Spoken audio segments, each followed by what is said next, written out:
Hey everyone, welcome to Saturday, another live stream, and a big g'day to all of you who have joined us today for the stream. And also we'll say quick hello to our two callers in. How you going, Daren? How you going, Dazza? Good. Hello. G'day from down under. We have solved the technical problems. Yay! Everybody rejoice. We may have another caller.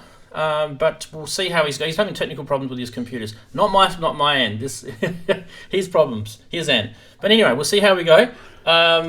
We've got quite a bit to cover this week on the stream. So as we always do, we have our usual segments, and we'll definitely get through those in a sec.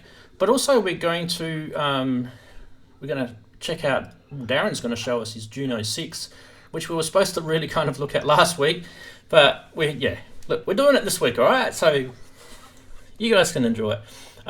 Daz is going to talk about stuff that he couldn't talk about last week because he was muted last week. So he's not muted now. So we'll definitely be enjoying that. Hi to everyone who's in the chat. We've got Xils-labs, how you going? 888 Berg, Barramundi. So good day to you guys. And I'm sure other people are popping in as we speak. Beautiful.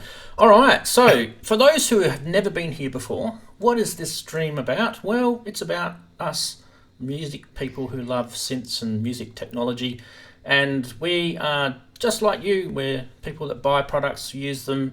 When I talk about them, we want to talk about how we use them. We want to talk about things that are kind of personal to us and share our knowledge with you. And you just do the same. You can jump in chat, say hi. Don't forget to do that. Let me just quickly fade to this screen. I've got a new screen this week. This is we'll call this our social or our chatty screen.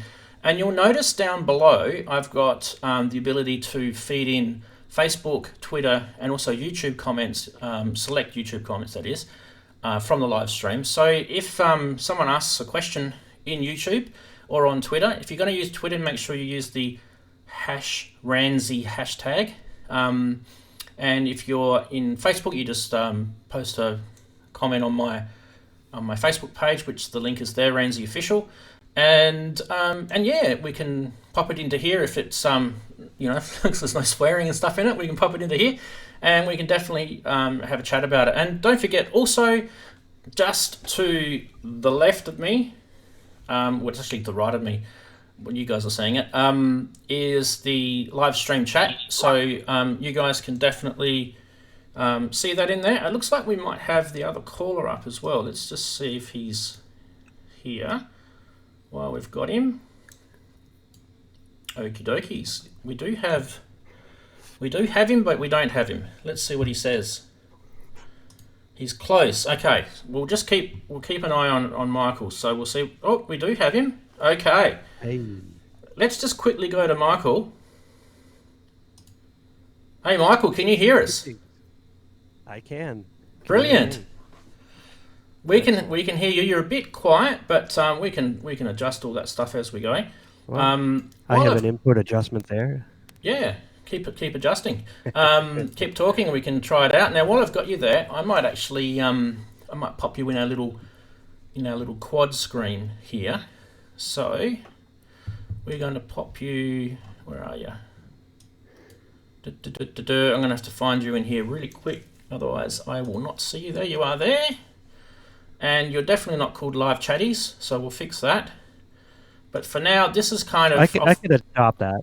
I'll fix your lower third in a sec, but just for some reason you've been chopped off there.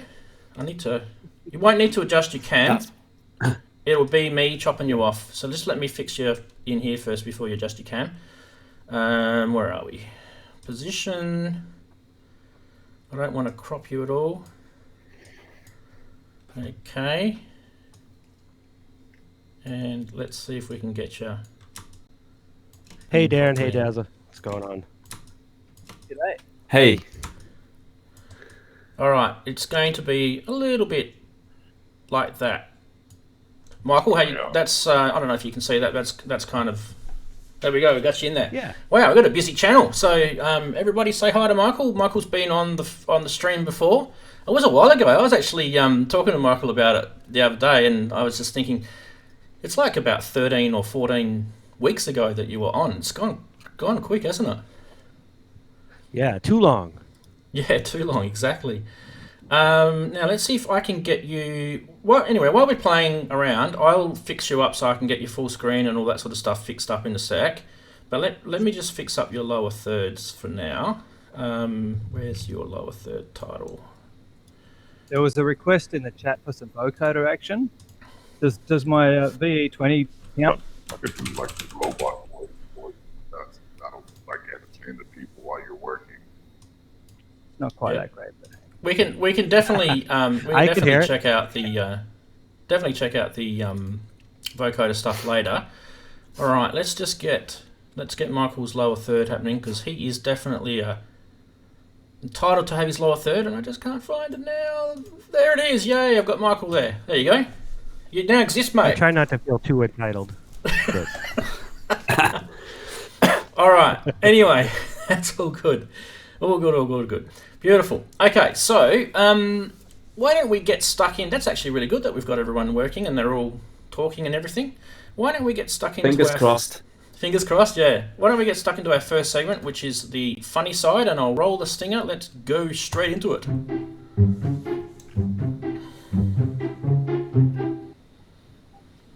Well, hello everybody, welcome to Funny Side, and if you haven't seen this before, this is where I scour the interwebs and I find things that probably aren't very funny at all.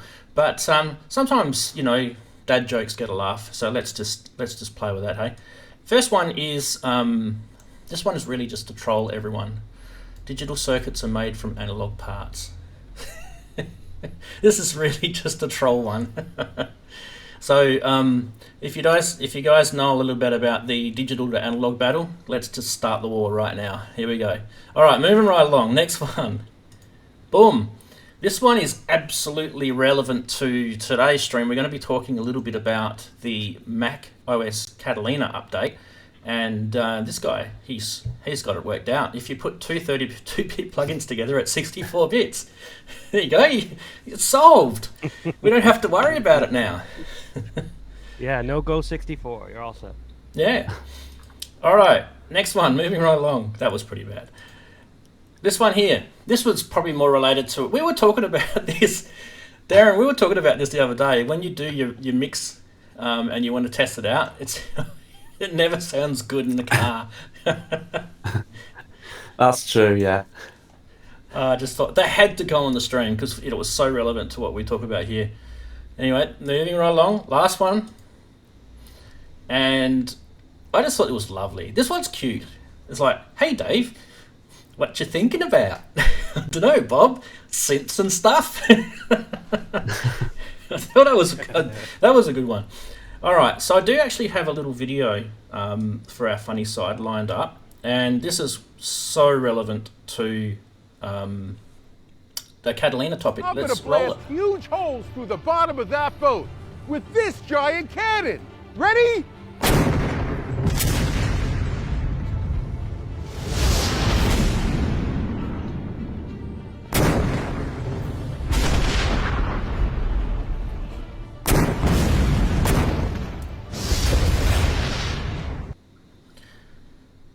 Oh, dearie me. Dearie me. There you go. What did you guys think of the funny side this week? Was it pretty bad? What do they say? Are they all left I in like the chat? last one. I like the last one. There you go. Yeah, I'm crying. I'm not laughing. Yeah. Well, Michael's going to tell us a little bit about his experience in a minute. But, yeah. It looks like the guys in chat are still catching up, so don't forget there's always about a 10-second delay in there. Why don't we move on to the news, because it is relevant. So we'll go on to our next topic, which is news, and I'll roll the stinger.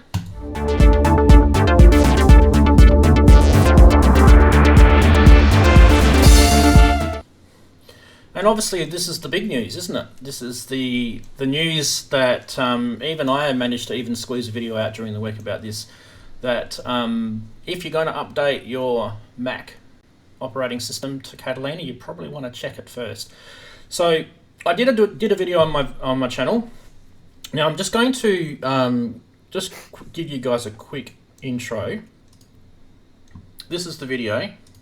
we're going to check out the Mac OS Catalina problems in this video. We're going to find out for the musicians who have Mac operating systems why it's probably not a good idea right now to upgrade.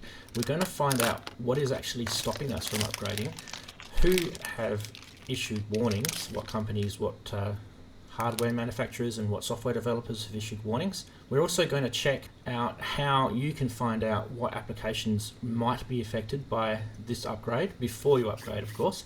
And also we're going to find out, are there any alternatives? Alright, so if you guys want to check the rest of that video out, I do recommend that you jump onto my channel. Don't jump on there now because you're in the live stream, you're watching it, and check it out. It does cover, I would consider it a light, sort of non-technical viewpoint about all of this and what it means to you guys. It also shows you how you can actually go in and check to see what applications you've got on your Mac that will be affected by the Catalina update. And I think really just at the end of the day, we're going to talk about it in the stream anyway, so you'll probably find as much information in the stream, but go check it out later. That's definitely there. So moving right along, we will go into a deeper discussion about this topic after the news is finished. This is just briefly just to get you guys who have been living under a rock this week, just to sort of be aware. Okay, that's the first one. The next one, I thought these were cool. This is the Collider delay and reverb, and this is kind of a merge of delay and reverb together by Source Audio, and I actually think this is actually really cool. I've got a little video, so I don't know if I'm going to get done by the YouTube police. I got done a couple of weeks ago. I'm a big boy, I can handle it. Let's go.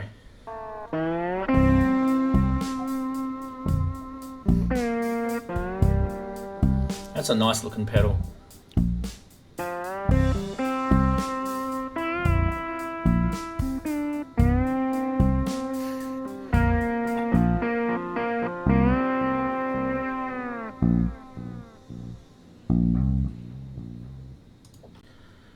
Anyway, you guys, there'll be a link in the description once the stream has been on replay. You guys can go check that out yourself, or you can just search for it if you're savvy. That is the a really cool pedal. It's got the ability to sort of mix between both delays and reverbs, and also you can actually control them separately and together at the same time as well. Quite an interesting, and it's got presets, and it's digital, but it's a cool thing. And anyone heard of that? I'll just quickly get some comments from our callers. And you guys, have you heard of the Collider delay and reverb? Anyone want to sting out and say they've heard of it? No? Yeah, I'm the No, not yet. All right, so we had Daren say he's heard of it. Yeah, and is it the Venturous, which is just the reverb? Yeah, the Venturous. Double reverb, and I like that as well. Those two pedals is sort of on me to get list at some point. Definitely for me too. They're kind of down my sort of alley. Yeah, awesome. All right, let's move on to the next news item. There's not much news this week, so there is, but I just decided that it's not much for the stream. All right, so next item on the list is something that we have been waiting for a while from Waldorf. This is actually going to be, this stream is brought to you by Waldorf. Not really, but I just felt like saying it.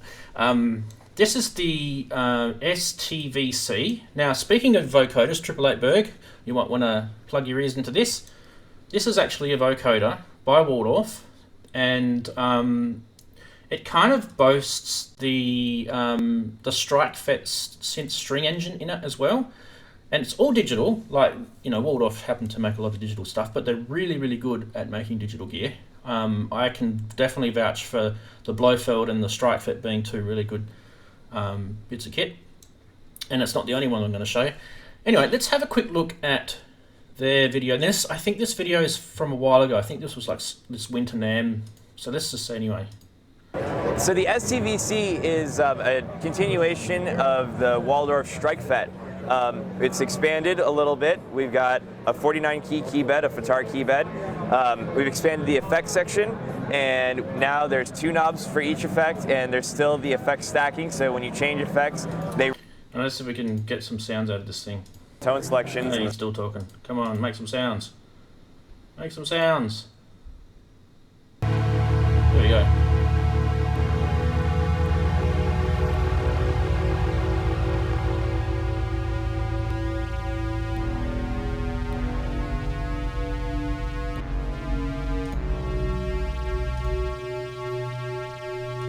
What do you guys think of that? Does that seem like something that might be on the radar? Anyone? Bueller? Well, I must admit, I do like the Waldorf stuff because I've got the Blofeld and Pulse 2, and that is actually, by the look of it, it's the same frame as the Blofeld and Pulse 2, isn't it? That Yep. just what I did. It is, yeah. I wouldn't say I'm on the hunt for that, but I do like the other stuff that the Waldorf are bringing out. That little audio demo, go check it out yourself. On I think that was Synth Anatomy that actually recorded that, but it's from the NAMM earlier the year. It definitely sounds like a Strike Fet. So if you've already got a Strike Fet, you probably don't need to rush out and buy this. But the vocoder side of it was actually pretty awesome, and I don't think there was a demo of the vocoder on there. I don't think they had it working. But anyway, maybe they did. I might have got that wrong. The next news item, let's go back to news. This is the last one, so I won't bore you anymore with news. Is finally they've released the Kyra. I don't know if you guys remember, wasn't the Kyra done by some English gentleman? He was gone crazy with DSP and voices and stuff like that, and I think Waldorf took it over, and they ended up making this. And I think it was kind of like he started like thinking, well, Access aren't going to make a new virus, so I'm going to make a new virus. Basically, that's kind of where he went with it. And yeah, so I'll get you guys to have a chat about it in a sec. But there's a little video. They are released now, so you can order them. But this was the synthesizer. It's a 128 voice, 10 oscillator per voice virtual analog synth. It's got a really awesome 8-part multi-timbral multi-engine built into it. Does it have any sounds? Come on, give me sounds. There we go.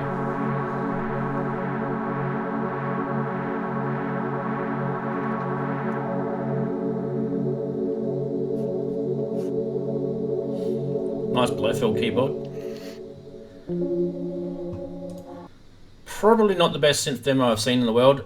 Yeah, but anyway, you can now order the Kyra. Now, for those playing along at home, they probably wanted to know the prices and things like that. Anyway, I'll get you guys to react. What do you guys think of the Kyra now that it's finally out? Well, I seen it when the guy first brought it to one of the shows before Waldorf took it over, because it was like pretty epic. Yep. But he was just consistently going on and going on with it. He couldn't sort of like stop. I just wanted to hear it. Yeah, exactly. And then, yeah, I mean, you've got to say, Waldorf do build them like tanks. So yeah, I like it. I must admit, I like it. And you know it's not going to break. So let's just get that picture up. You guys can still talk. They can all hear you. I think this is actually really good value. 1,843 euros for this. I actually think that's pretty good. When you consider the amount of guts behind it, it's 128 voice polyphony, 32 oversampled hardware sound generation, 96 kilohertz floating point sound processing, 8 independent parts with 32. See, it's multi-timbral with 8 independent parts with 32 notes per part. That is big. That's bigger than the Blofeld. Each part features a complete synthesizer with sound sources, with oscillator groupings, subs, filters, modulators, envelope generators, LFOs, mod matrix, multi-effects. So each part features all that. And then you've got 2 primary virtual alias-free oscillator groups. Now, when they say alias-free, the aliases are like the, what do you guys call it? The stepping, if you see it in some of the older digital gear. So when I say alias-free, that's what they mean by that. And, heap of other stuff. Go check out the specs on Waldorf's website.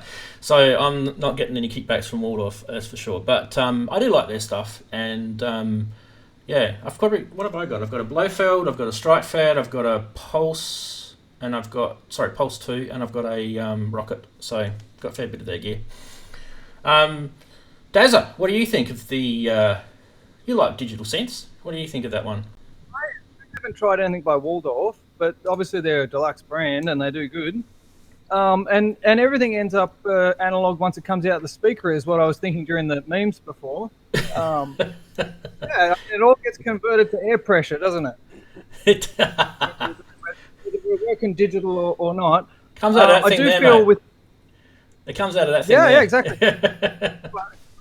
How it's processed. I mean, there's a big difference between the AWM engine in the montage and the Novation Base Station 2, which is pure analog. You feel like you're playing with electricity with the base station, whereas with the montage, you're definitely working with a software program. Yep. For example, they just put a digital filter in a version of the mini. I think it's the mini Moog filter, the VCM filter that's in there now. I've been playing around with it a little bit, but it definitely feels it's digital. It's not ever going to be the same as having an actual mini Moog and cranking the filter. You know? Yeah. Yep. I think you'll always have that issue with analog and digital. But anyway, that aside, we have one more. Michael, did you want to make any comment about the Akai? I know you're not really a big synth guy, so... I would love to be. I just can't afford it. Fair enough, mate. Fair enough. All right, well, what we'll do is we'll go on to our next segment, which is called eBay Scammers, and we'll roll the stinger.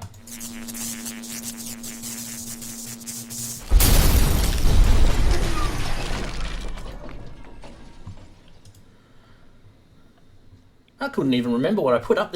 I did this a few days ago. Oh, that's right. The D-Tronics DT01. Okay, so what this is, for those playing along at home, is a Roland D50 controller. It doesn't even make a sound, this thing. It's just literally a MIDI controller. Now, the price I didn't think was that bad, but some people were going on about how expensive this was, so it made it. Sometimes I wouldn't say that scams, I would just say they're overpriced, so we can probably just agree to disagree if that's a scam or not. That's the first one. Probably doesn't get much of a laugh, that one. I don't know about this. Would you pay £6,500 for a vintage Moog Polymoog? Now, just be careful with this. This is the Polymoog keyboard. There's two different versions of the Polymoog. The original one, I think, had more controls and stuff on it, and this was kind of like the cut down one. I don't know. Would you guys pay £6,500 for a Polymoog? Anyone? Nope. I'd be getting a Moog. The answer is what is no. The answer is yeah. Yeah, exactly. So there you go. There's the first one. But just in case you guys thought that, you know, someone else is going to buy it and you're going to miss out, they also have another one. The make offers. There's no offers listed. Yeah. So this one's a bit cheaper. £3,695,000 for this. This one's probably getting closer to more realistic what the vintage market would sell it for. But, you know, even still, what is that? About $4,500, $5,000 US? It's not a good price, probably. Yeah. I don't know. Guys in chat will probably... The pawn shop might give you $75. Or pounds, whatever. They were actually a good synth. You know, they had like full polyphony, and you know, people have been crying for these things to be re-released. I don't know why. I wouldn't want one, but yeah. Anyway, that is scammers for the week. I think we've had better weeks for scammers, but yeah. All right. So let's. Yeah, you can almost believe that maybe they think it's legit. Well, they convince themselves, don't they? Yeah. What would be the advantage of that over something more modern like the Moog 1? Well, how much is a Moog 1? It's like $8,000 in Australian. Yeah, but it's I think it's about 5 or 6, isn't it? US. So the advantage would be that there's no advantage. The advantage would be, Michael, say, what is disadvantage?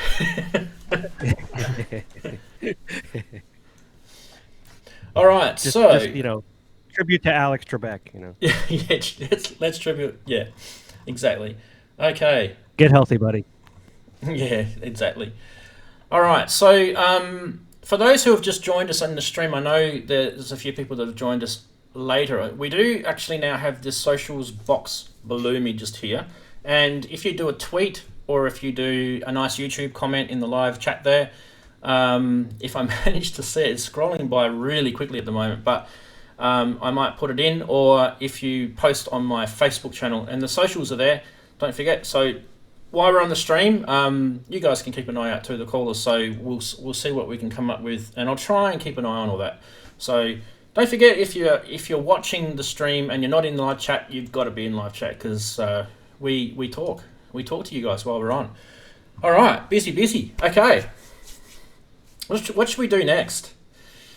Why don't we ask the chatties what should we do next? We've got, okay, the choices are, this is like Christmas, this is like birthday time. We could have a quick discussion about Mac OS Catalina. We can have Daren show us his Juno 6, and we can... in the chat, if I can just interrupt, they're asking how you get the V340 to your VT4, and they're fairly significant, aren't they? Like, they're not the same thing. All right, let me see if I can flag that question. There's been a bunch of photo questions there since I started that at the start. All right, there he is. Let's add that to the queue. Okay, good one. All right, now if I go to here, that should rock up in a sec. There we go, down below me. So it was 888 Berg. Ranzee, how is your VT3 versus the Behringer 3 VC340? Well, there's the VC340 there. The VC340 is an analog vocoder, and it's a one-trick pony basically. It just makes pretty much the one sound. It's got a little bit of sound crafting ability on it. And the VT3 or VT4, the new one, is a digital vocoder, and it's got quite a bit of stuff in it. So it's got digital presets that you can change. It's got robot voice. It's got auto tune, like auto pitch type stuff, so you can sing into it. It's kind of semi-pro, more DJ sort of level stuff. I wouldn't call it as good. It's not as good as if you're after a really good vocoder, like things like the Korg Radius make a beautiful vocoder. Even the Microkorg's got a good vocoder in it.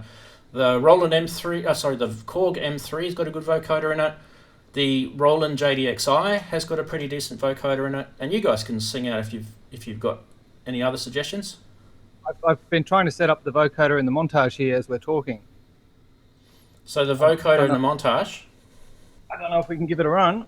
All right, we go and do that while we keep talking. And I'm just going to keep an eye on chat. Yeah, just remember too that the Behringer one is analog, so it's basically it's like an array of filters at different harmonics, and that's kind of how it works, and that's how you get the wow sort of sound in the vocoder.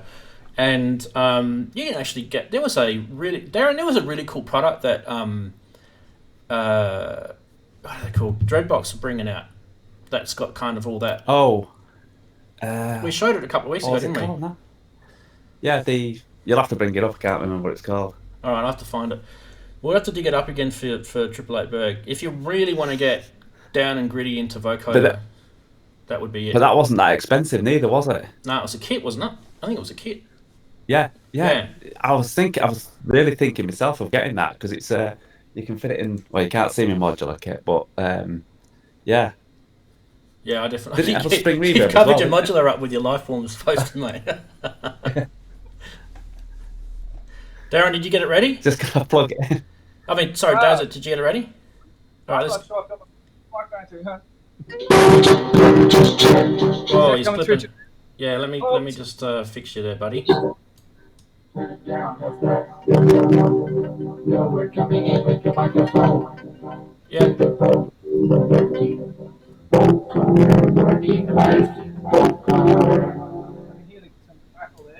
Yeah, a bit of a crackle. Yeah, sorry about that. That's all right. But basically, there's a range of vocoders in here, a whole bunch of them.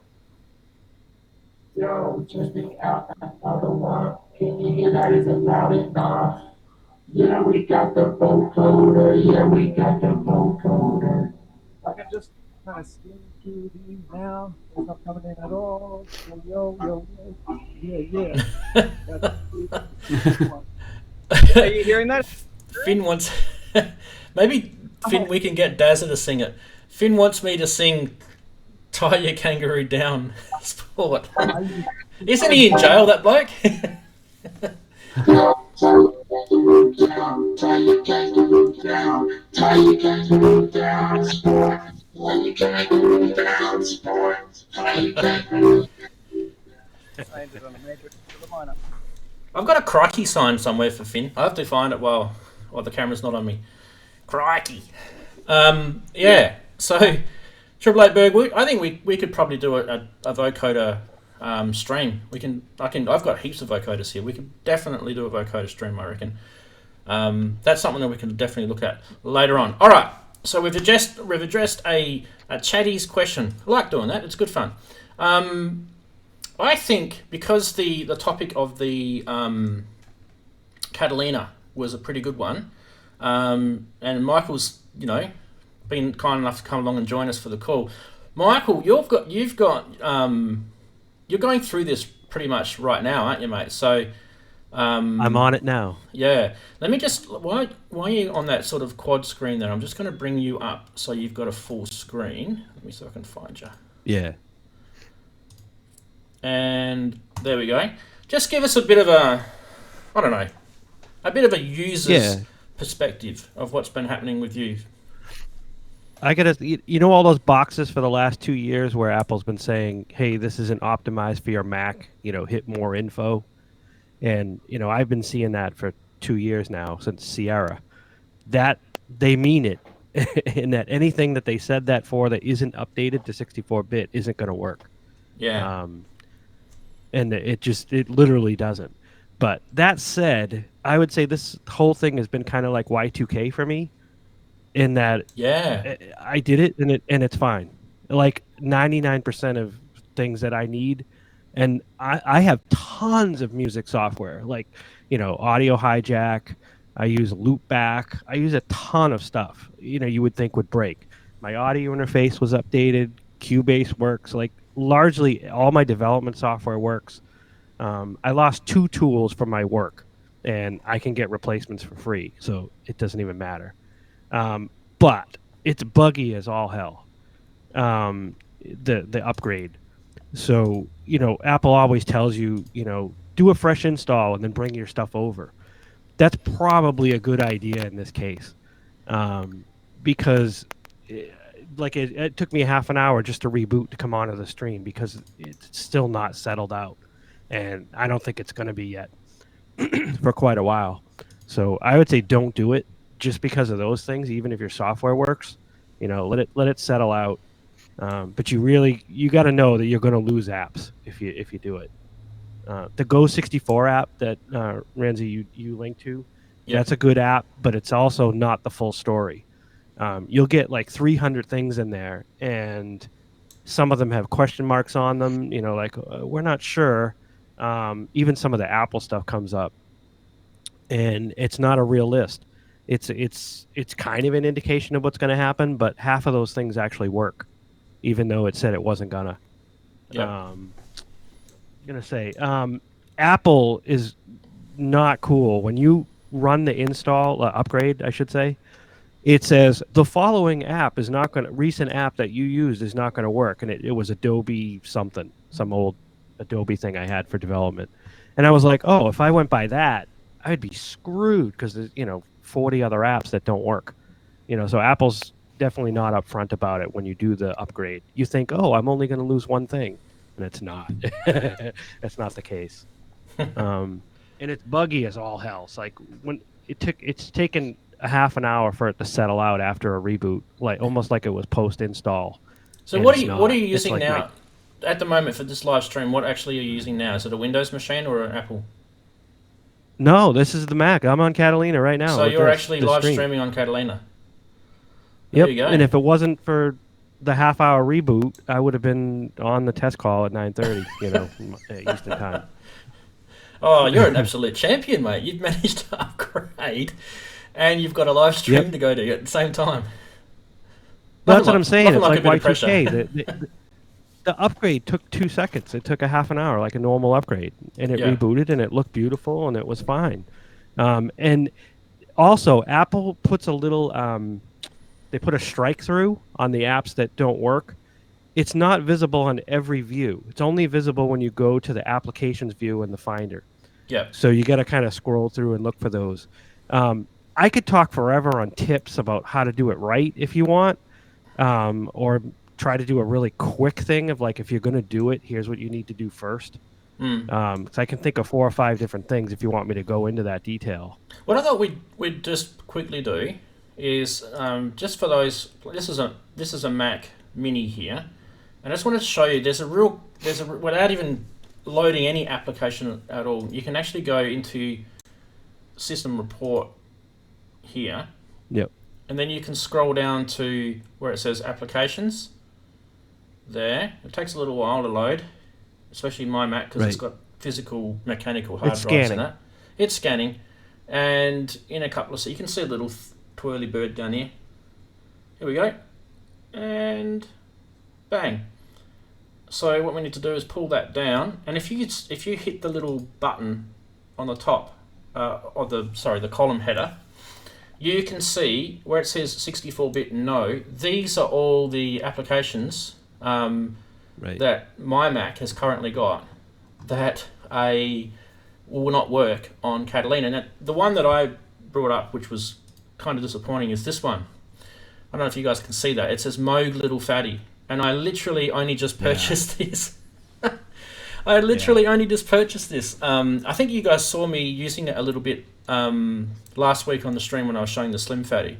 So I'm going to have to write to Moog and ask them if they're going to, update that, because that's, people are still using that sort of stuff. So I guess what my point was in the video that I was making is that the software developers and the hardware manufacturers need to be a little bit more on board with this, and they're going to have to update stuff that people are using. And if they're not going to do that, it's just going to be vaporware, and it's going to there's going to be a lot of people that are going to get peeved off with companies abandoning things. So already there's a lot of screaming going on at Korg, because some of their older synthesizers like the M3 and have got 32-bit based editors, and Korg will never update them because their synthesizers are no longer supported anymore. And so basically the answer to that will be that if you want to run a machine and it has to support those things because that's part of your primary setup, you're going to have a 30-bit 2-bit compatible machine, and High Sierra is probably the cutoff point to where you can upgrade to. And the reason why I say High Sierra is because what's the next one? Mojave, what did you call it? How do you guys pronounce that? Mojave. Yeah. That one is kind of like a semi-crossover to 64-bit, and I think some of the apps have even been known to not work properly on that. So the High Sierra is the last one where we know that everything works fine, and the good example of that is Ableton 9. So Daren, I thought of you when we were talking about Ableton the other day, and you've got Ableton 9, right? So 9.7. Yeah, so that means that if you go to Mac Catalina, you'll have to upgrade your Ableton to 10. And Ableton has said... Sierra was way worse, though, to be honest. The upgrade to Sierra, all the software people, they're not ready, even though they had for a year. Yeah. They still didn't. They still weren't ready. I brought everything for like 6 months after I went up on Sierra. So like that for me, personally. Okay. Well, there you go. I think we just keep the sort of discussion about it briefish, but I thought it was good to get Michael's... one tip. Anybody does one tip that probably with everybody's butt is they should either carbon or super and in hard drives the whole size of your internal drive and clone the thing to the other one, because if it fails, you can clone it back. All right, so we had a little broken connection with you then, Michael, but I think we got the gist of what you were saying. So basically, clone your drives and yes, make backups, before you do the upgrade. Yeah. Yep. If you're smart, you actually do the upgrade on the clone just to test it. Yeah. And then you don't have to actually. Yeah, there's a lot of people, believe it or not, even on our live stream, there's a lot of people that won't even know how to do that. So we right. I've got a computer. Michael and I both have got computer backgrounds professionally, so we can talk deep about computer stuff. But there's lots of people around that do a video detailed, just because there was a lot more that went on to prepare. I want to let people. I'll probably do a video about it later. Yeah, I mean maybe we could do. You and I can do a video together, and sure. Yeah, we can work on that. And put it on both of our channels at the same time. Cool. You've been warned. Sounds good. All right. Well, I appreciate that. That's good. It's good to hear. I mean, you guys in the chat would surely appreciate that. There's someone who's actually upgraded. He's a musician. He's upgraded his operating system. Don't forget though, he's pretty savvy with computers though, so he does know what he's doing. But it's good to hear. Literally just finished upgrading. 10 minutes before the stream started. So there we go. Yeah. Brilliant.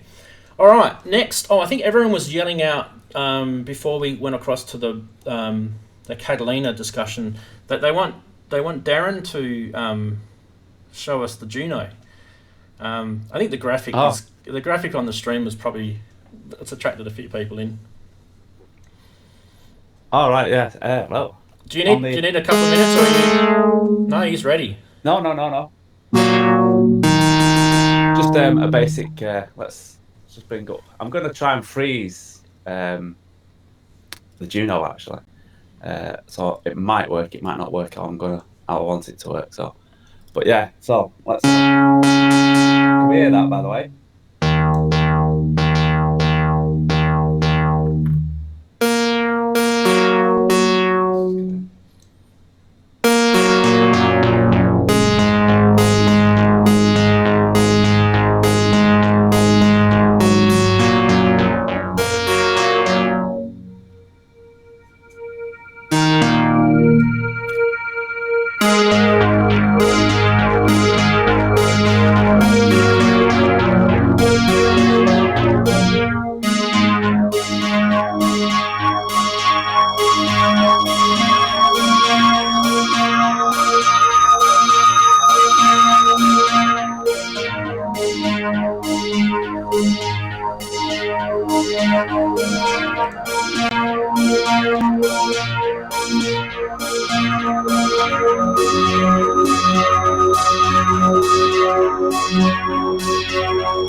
Listen to the bottom end on that.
That's brilliant.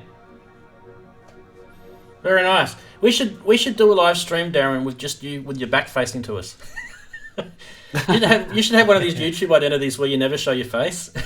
Well, I was going to do that originally, so you never see me, but and you always wave like this.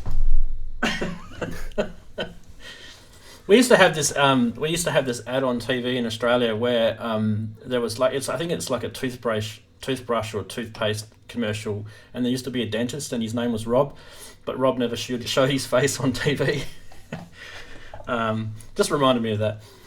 Anyway, only the Aussies will get that one. 888 Berg, you've got another question. Does the Deep Mind sound like a Juno? Was it close? Stay tuned to my channel. I've actually got a video that I'm in the middle of filming, which is exactly that topic. So don't forget, because I've got the Juno TC Electronic Chorus pedal, which is the analog chorus pedal from TC, and I've got the Deep Mind over there behind me. So we can definitely check that out. And also, there's going to be a little surprise in that video. I'm not going to give it away because Daren knows what it is. Don't say it, Daren. There's going to be a little surprise of what I'm going to do. Andrew's just asked. Yeah, Andrew's just asked what effects were on the Juno. All right, go for it. It was quite simple actually, because most of it was the chorus from the Juno. Then it was into a small stone, which is like a frequency modulator, into the Canyon delay, and then into the Big Sky, which was just doing a Bloom reverb. That was all it was, nothing else.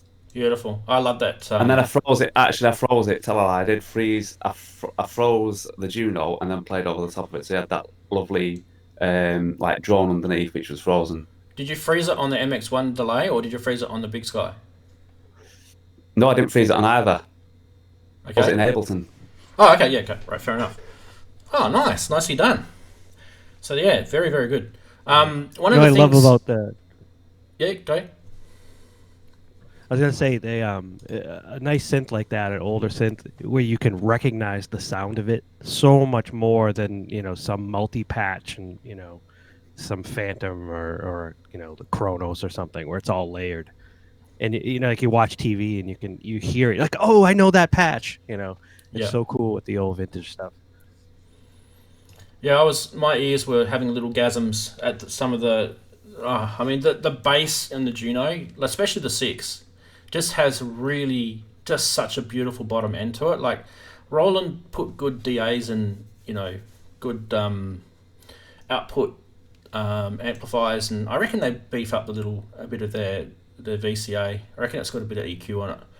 I've always thought that. No one's ever been able to confirm or deny that, but I've always thought Roland's gear has a bit of a beefed up EQ on the bottom end on the output. Yeah, that makes sense.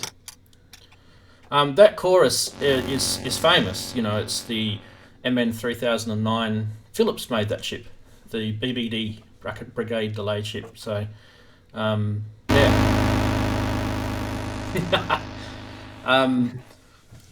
There's actually the double chorus.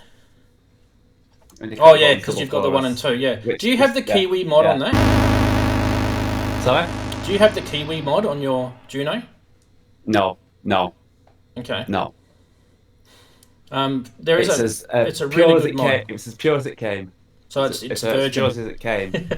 Yes, it is definitely. It's even got the case for it as well, the flight case. Oh wow! Very nice. Make sure you look after that. All flight case and everything. I think it had been gigged probably twice. in its life when I got it, and I got it second hand years and years ago, and I think I paid about 230 quid for it.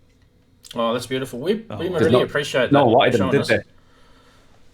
So if we get any questions in the chat, we'll come back to Daren, and we'll definitely get him to answer those. What was this Kiwi stuff? Well, Kiwi mod is like a mod that will add MIDI and some control voltage stuff to the Juno, and one of the things that it adds is the ability for you to manually control the LFO rate on the chorus.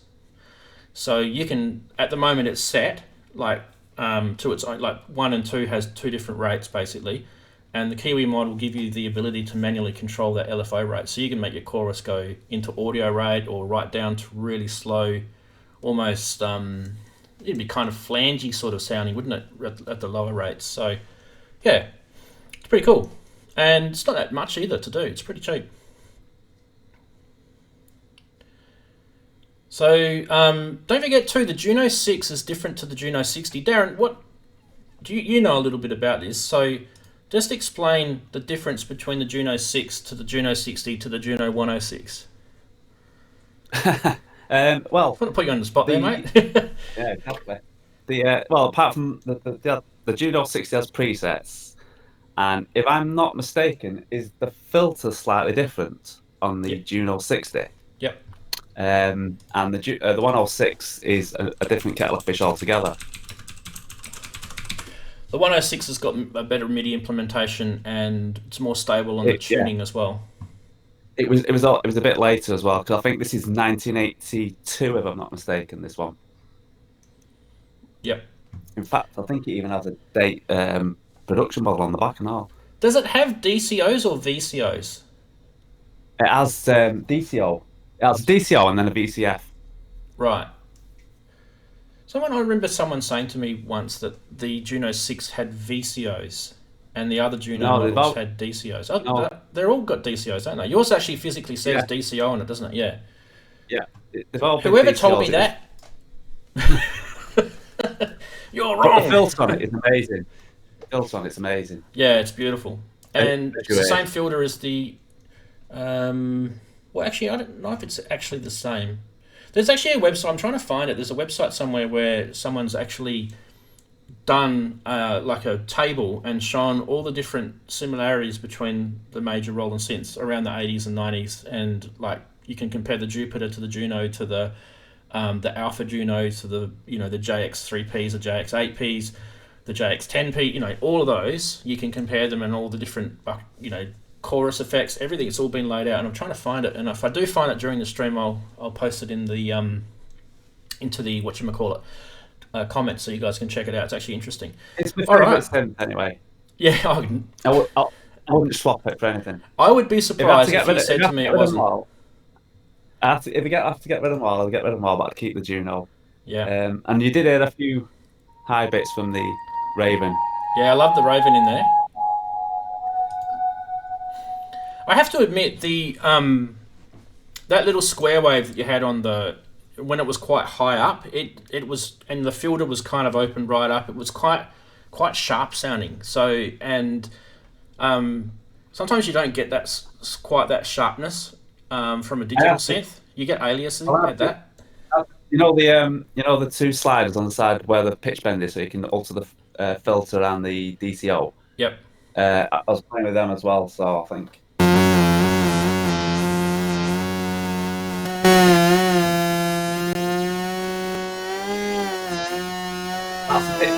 That's just a DCO.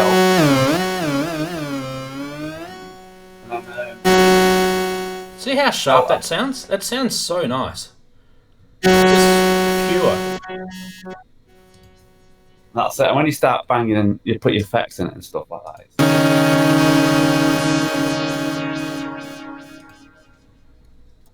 It's just, yeah.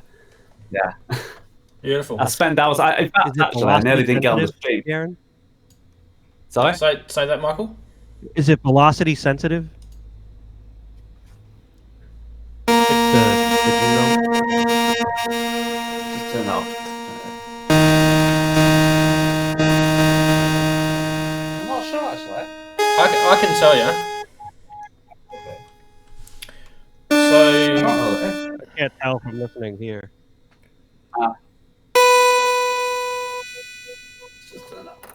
There is there's no velocity or aftertouch on that on the Juno 6. No. That's Yep. what I would have It's guessed just from that- listening. Yeah. Yeah, it's just a flat rate velocity. Yeah. But having said that, I do have a volume pedal on it, so I do sort of get around with that with it. Oh, that's cool. Like push a So I preamp can- or something. Get some extra crunchy. The major difference between the 6 and the 60 is the patch memory. That's really the major difference between the two. But they're both considered to be the better sounding Junos. The 106, for some reason, I think it sold more, but they all say that it's not quite as good sounding. It was the 106 because quite a lot of dance bands used it for bass, and it sort of like took off from there. It was like, oh, I've got to get one for bass, and I think that's why it sold so many compared to the 6 and 60. Because the 6 and 60 are more like, well, I mean, you've got the lovely low end that you can hear, and lush pads. If you put any reverb or chorus behind the lush, just hitting all the keys at once and reverb, it's just heaven. Beautiful. And just keeping an eye on chat. The Roland boutique stuff. I don't even know if I want to even bother be talking about it, to be honest. I'm a bit grumpy about the boutiques at the moment. Yeah. I'm grumpy because I'll tell you why. I'm grumpy because Roland bring out a boutique and they say it's limited edition, which means that you go and buy it and you think, okay, cool. There's only going to be so many of these in the world, and then they're going to stop making them, and then they bring another one out. That's why I got the TB03, because I thought the other thing is that because it was so hard to get a real TB03 303, that's the reason why I didn't mind making the boutique in that. But I've not really looked at the other boutiques really. Yeah, the TB03 is actually quite a good boutique too. Yeah, I mean I've got like 3 or 4 boutiques. The best one definitely is the SEO2, without a doubt. The best boutique. Yeah. But that's a different instrument altogether, and it's not trying to clone its any very of the unique. rest of the Roland. Yep, it's very, very unique. Studio Electronics made the analog circuitry on it, and Roland made the digital circuit on it. So yeah, I need to get across to Dazza because he's been waiting patiently. He's actually really, really late over in his side of the world, and I don't know if you guys know, but he's in Sydney, and it's nearly 2 o'clock in the morning over there, and he's probably hanging on by a wing and a prayer right now. And you didn't get to talk last week, mate. So, we'd love to hear from you. Tell us a little bit about what you do, and share with the stream. I'm going to shut up. Talk. You have the floor. And we can't hear him. Can you hear me? There we go. Yep, we gotcha. You just shut me up. It's good to have Daren in real time, I was just saying. I've got 2 modes of operating. Basically, there's the work I do in the computer where I record into Cubase, and it's my work, and I get paid to do that, and I have to concentrate and be very particular and precise. And then I have my other mode of working, which you could call doorless jamming, which is just jamming with the gear, and it's playing an instrument. And that all came out of the fact that I learned piano when I was a kid. I grew up practicing piano, and I always had this dream, when I grow up, like, I'm going to play these keys, but I'm going to have like every sound available to me. And basically that's manifested as the montage, where I can get any kind of sound I want. And then to learn about drum machines, I just went and got the Roland MC808, I got a 307, and I got the EMX. And I basically got them all within about 6 months, and I started studying how do these things work, what do they do? And ever since then, it's been how do I combine them in the best possible way? What I've been doing today is running the RC505 loop station as an effects send from the DJ mixer. So only just if I'm having audio trouble tonight, it's because of that. I'm not used to sending on a send to the interface that you're listening to right now. But I love it. It brings me a lot of pleasure. I just really enjoy it. I put up more videos than I probably should, but I'm always thinking one day I'll be old and I won't be able to do this, and I'll be able to look back and just view all the music that I've made over the years.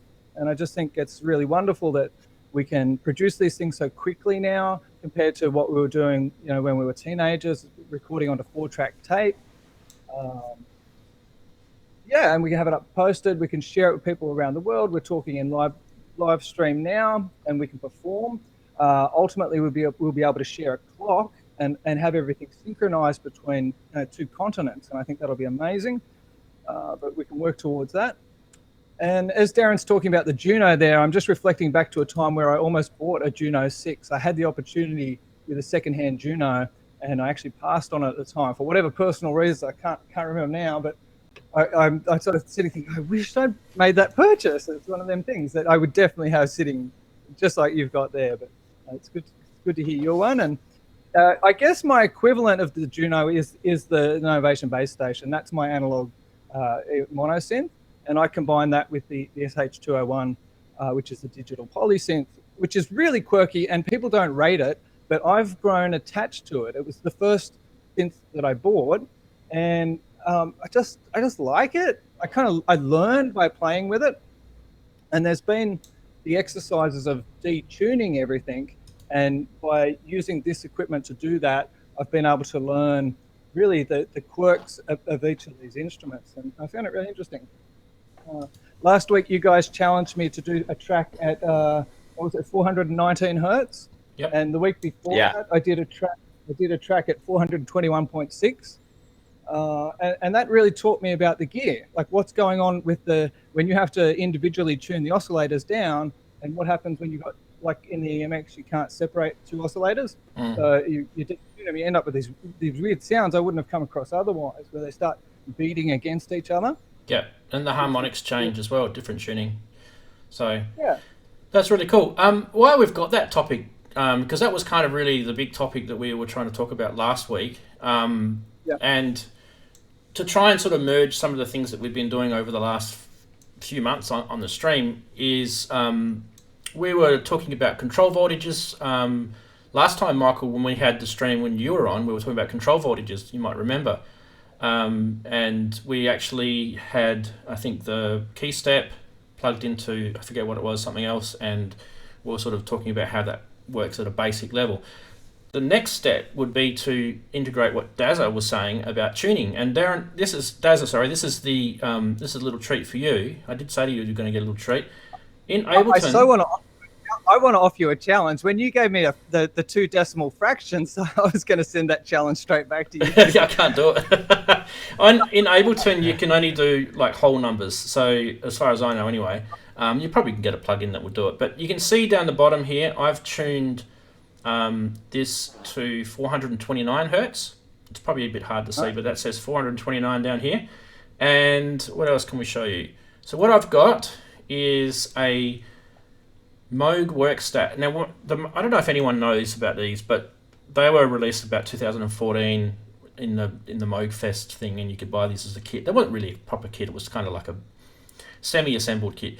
Anyway, they're really hard to tune with using control voltage. Now, just so you know, I know the MIDI's plugged into the neutron. The neutron's not being used at the moment. Well, it is, but it's not really used for sound. So I just unplugged the MIDI so you know it's definitely not that. And then we've got... All right, now going back to my Ableton screen.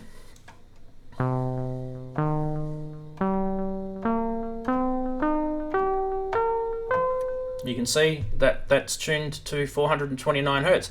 Now, just out of curiosity, a bit of reaction from everyone, I guess, including the chatties. That sounded normal, didn't it? Would you guys agree with that? That sounded quite normal. To a tuned ear, it wouldn't have sounded normal. It would have sounded off.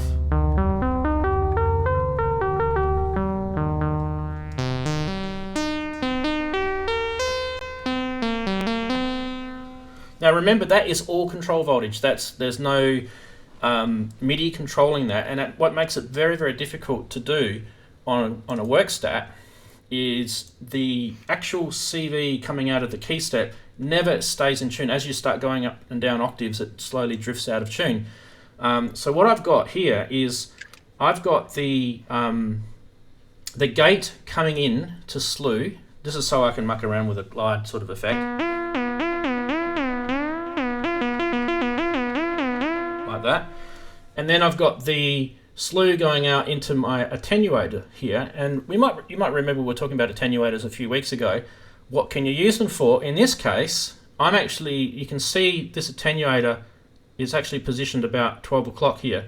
I've actually used it to change the voltage that's coming out of the key step, and it's going back into the work stat, so that the pitch is going to be somewhere in between the steps, that the key step will tell it as a pitch control voltage. So that way I'm actually getting a more accurate tuning out of it, and you can't do that without an attenuator. There's other ways to do it, of course, but this is just a real quick and dirty way to do it. So back to you, Dazza. That was a little treat for you. I'm just enjoying Moog and Behringer side by side there. What great little bedfellows they make. Oh yeah, they had I had the neutron going through the filter of the workstat before, and yeah, and then I just thought to myself, why didn't I just use the Model D? It sounds the same. A Moog ladder filter is a Moog ladder filter. I think there's subtle differences, but really it sounds the same. Yeah. So there you go. Well, I took on that project after last week, but I went to look at the others. Someone made a request last week for 404. That was suggested in the chat. Yep. A4 404 hertz, and that was actually just way too low for me to do. It is too low, yeah. Yep. I've been down to 421. I might come back to that and look at it later and see what would it take to get the oscillators that low. I don't know if the math works. You don't forget we're talking about. Yeah, I don't know if the math quite works with that. But the trick is just to use a lower note. So you use G sharp instead of A. Yeah. And then tune that G sharp in. Yeah, but I just gave up. Like, that's not what I really wanted to spend my time on. Yeah. Yeah, and I think the interesting thing that I wanted to hear from we didn't really get you to talk about it because we couldn't hear you last week, was the sort of psychology and the mindset from us listening to non 440 tuned instruments. So just a quick overview of that, because I know you're pretty passionate about that. Especially when we don't have perfect pitch. It'd be a different case. I think there's more people coming through now that seem to have perfect pitch. There are parents who've been training their kids to maintain and develop perfect pitch from a young age, and it has to be done from before the age of 7 or 8. It's to do with the hearing develops. So you've got people like Jacob Collier who can sing perfect pitch, and he can actually sing he can divide notes up into microtones and actually sing them. So when we're listening with relative pitch. So we would only know it's different just if we were comparing it to standard tuning. For me, I started looking into A4 equals 432 hertz. This is a conspiracy theory that's been going around the internet, and there was a part of me that was really my interest was piqued in this. Like, if there's something behind this, what is it? And I want to explore it. And I started looking into it. Since I started doing that, I found it actually kind of works for me, and I like it, and I like having a point of difference. And that'd all be very strange, except I've then started to attract clients who are paying me to work at 432 hertz. So now it's actually kind of my work. And if I'm not doing it that way, they're like, well, why not? It's like, well, okay, we can do that. Not a problem. It's a funny thing. But then you've also got to look at these microtonal relationships. This is the study I now have to go into is if you analyze a chord like F major, in concert pitch, the A is actually out by 14 cents. It's 14 cents off what it should be. It's not a perfect harmonic relationship. So we've actually got dissonance built into the chords that we're playing. And most of us haven't even noticed that that's happening. But I come from a medical background, and what I'm looking at is what kind of effect would that dissonance have on your cellular structure? What does it do to your physiology? So, yeah, that's kind of in a nutshell. Yeah. So would you sort of say it's to do with vibrations? Well, everything's vibration. What's not vibrating? So there's atoms, there's molecules, there's electromechanical functions in our body. We've got electromagnets sitting in our speakers, which we're activating, and we're activating air pressure in the room. So for me, I try to look at this holistically, and I take my clients to a really deep level. We meditate with music, So we get into an alpha rhythm in the brain and a high level of sensitivity in the nervous system. And we go in and we look at things like anxiety and discomfort, and we try to modulate that with sound waves and with mental exercises. So it gets deep. Yeah. Yeah, I mean that really interests me. I don't know about you guys in the chat, and Yeah, that's fantastic. I'm actually a sufferer of depression. I've been clinically diagnosed with it, so I actually believe music is actually probably keeping me alive. I don't know, and I think it's 2019. Anxiety's a lifestyle now. Yeah, exactly. I have it I too. think I think that's something we could definitely bring up as another stream topic. I think we could definitely talk about our own experiences with music. Been through all kinds of different ways to help, but the music way, that sounds awesome. Yeah, I like the sound of that. Absolutely. Music therapy. Yeah. Oh yeah. Yeah. And even in surgical terms, in medical terms, they're beginning to use like ultrasound on cells to dissolve cancerous cells. What if, I mean, I started with the conspiracy side of things, but what if there's actually something built into standard tuning and concert pitch that's actually causing people to have, over-reliance on drugs and pharmaceuticals or cancer, diabetes? I can tell you what that is. That's the 4/0. That's just the 4 beat. That's all it is. Just stop doing the 4 beat. Stop doing that. Actually, I'm a huge fan of Jacob Collier at the moment, and he goes into this stuff at such a great depth. And one of the things he talks about is the way we do rhythm.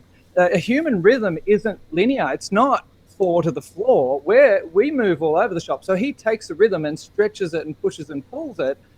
He can demonstrate much better than I can do. I mean, look it up. He's got the master classes at MIT University and so on. And he can sing. He can actually sing the harmonic and then filter it with his mouth to show you what harmonics are in the note and just how the pianos that we're using are off. They're not accurate because they're all the same. The way concert pitch is, they're all the same interval rather than harmonic. In stringed instruments, as you move up and down the neck, the intonation's never right either. So a stringed instrument has its own intonation things. Yeah. I actually can't believe you brought that up. It sounds different than it does down here. During the week, I was listening to an old album that I used to actually listen to as a kid. Now, I don't know if you guys overseas would have heard of these guys. They're actually originally from New Zealand. They're called Split Ends. And there's a guy who he's still around, and he was kind of with them from the start and all the way through to the end. His name's Tim Finn. And anyway, so they released this album in the early to sort of, I think it was early 80s, and it was a really, really big album. And they'd already released plenty of albums before this. And this one kind of started to become quite well known across the world. Because at the time, the Falklands War was on, Daren. So you might remember the Falklands War. And it was kind of considered a little bit insensitive, this album, because it was actually the big hit out of it was a song called 6 Months in a Leaky Boat. And some radio stations took it off air because they thought it was insensitive. And the guys wrote the song years before the Falklands War was on. It was unfortunate for them. Anyway, there's a track on that album. The album's called Time and Tide if you want to go check it out. And it's called Never Ceases to Amaze Me. And it's a really, really well labelled song, titled song, because it never ceases to amaze me how many key changes these guys do through that song. And it's actually one of my favourite songs of all time because of the key changes in it, and because it's not just one tempo, which I'm guilty of doing that. Most music is just one tempo all the way through. I love key changes. I love different tempos. I love it when you can even hear the drummer struggling. It's that sort of stuff is awesome. So actually, it's really cool that you brought that up. That's your second reference. And don't forget inversions. Inversions, yeah. You could homemade make the same effect to get the different, kind of ways the intervals relate. Just make an inversion. The poor man's way of doing it. Yeah. Would you guys have heard of Crowded House because they came out of Tim and Neil Finn, the brothers? Well, yeah, Yeah. Neil Yeah, was the Crowded yeah. House guy. Yeah. Yeah, Neil Finn. Yeah. Well, Neil was playing in that album that I was talking about. So he actually came on board with Split Ends because I think he was too young when Tim was first playing. So he was only 18 or something when he first came on board with them.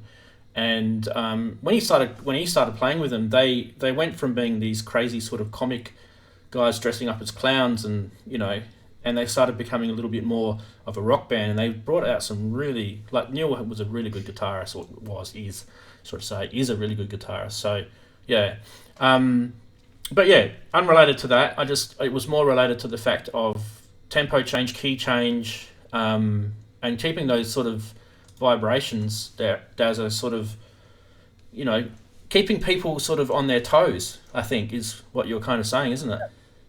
But also, rather than have people spread fear and worry across the internet, let's look at it in realistic terms. Like, what is it about sound and frequency, and how does it affect the body? Let's not just like carry on about the Rothschilds or whatever. Let's people are spreading stuff around the internet without even actually experimenting with sound. They're just sharing something they read. Yeah. Like, stop. Let's have a look, and I can film myself doing it, and I can do it on you, and now we can stream it across the internet. See how you feel when we've done it at 440, and see how you feel when we've done it at 432. Right? Yeah. Or 429. The more I look into it, the more there is to explore and study. It's just expanding. The next thing, like microtonal relationships, and getting this out of concert pitch, getting the montage to see if it will do more than concert pitch. And I don't even know what that looks like. Aphex Twin does a lot of microtoning, doesn't they? He does, yeah. Yeah. Yep. Well, he inspired the update on the base station, the Novation base station. Trent Reznor from 9 Inch Nails did microtuning too. He did some on the Korg monologue as well. Yeah, but so far when I do it, it just sounds like a mess. It's just, have you upgraded yours? Have you upgraded yours to the latest firmware? Yeah, the base station? Yep. Yes, yeah. Okay, cool. And that's awesome. It's got a whole bunch of new features, which are really cool. But the paraphonic mode is my favorite. You can hold down a bass note and play a melody at the top, and it just sounds epic. Yeah. Some reverb on. Oh, that's good. Yeah. Cool. All right, so let's catch up with our chatties. They're next to me. Anything there? You've got to update that screen. I need to update the screen, but I might just go back to the 4 screens just to see if there's any questions in here. Let me have a quick squeeze. Brown noise. Brown noise. Oh yeah, the Rick Beato. Yeah, his kids are perfect. His kid's very pitch. He's a very intelligent kid. Yeah. But he's a producer that started early, like Dazza was saying. He taught them when they were young. Yeah. Right.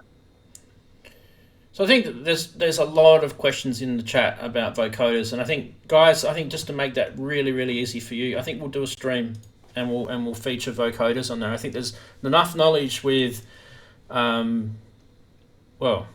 us 4 or whoever wants to be on there. Definitely, we can do it. I've got so many vocoders here. It's not funny. I was actually thinking about doing a YouTube video on how to choose a vocoder and why you should choose one, and maybe we just do it as a stream and just get everyone's opinions.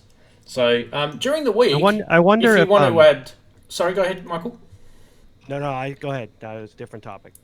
That was on the previous topic still. Sorry. Okay, if you're gonna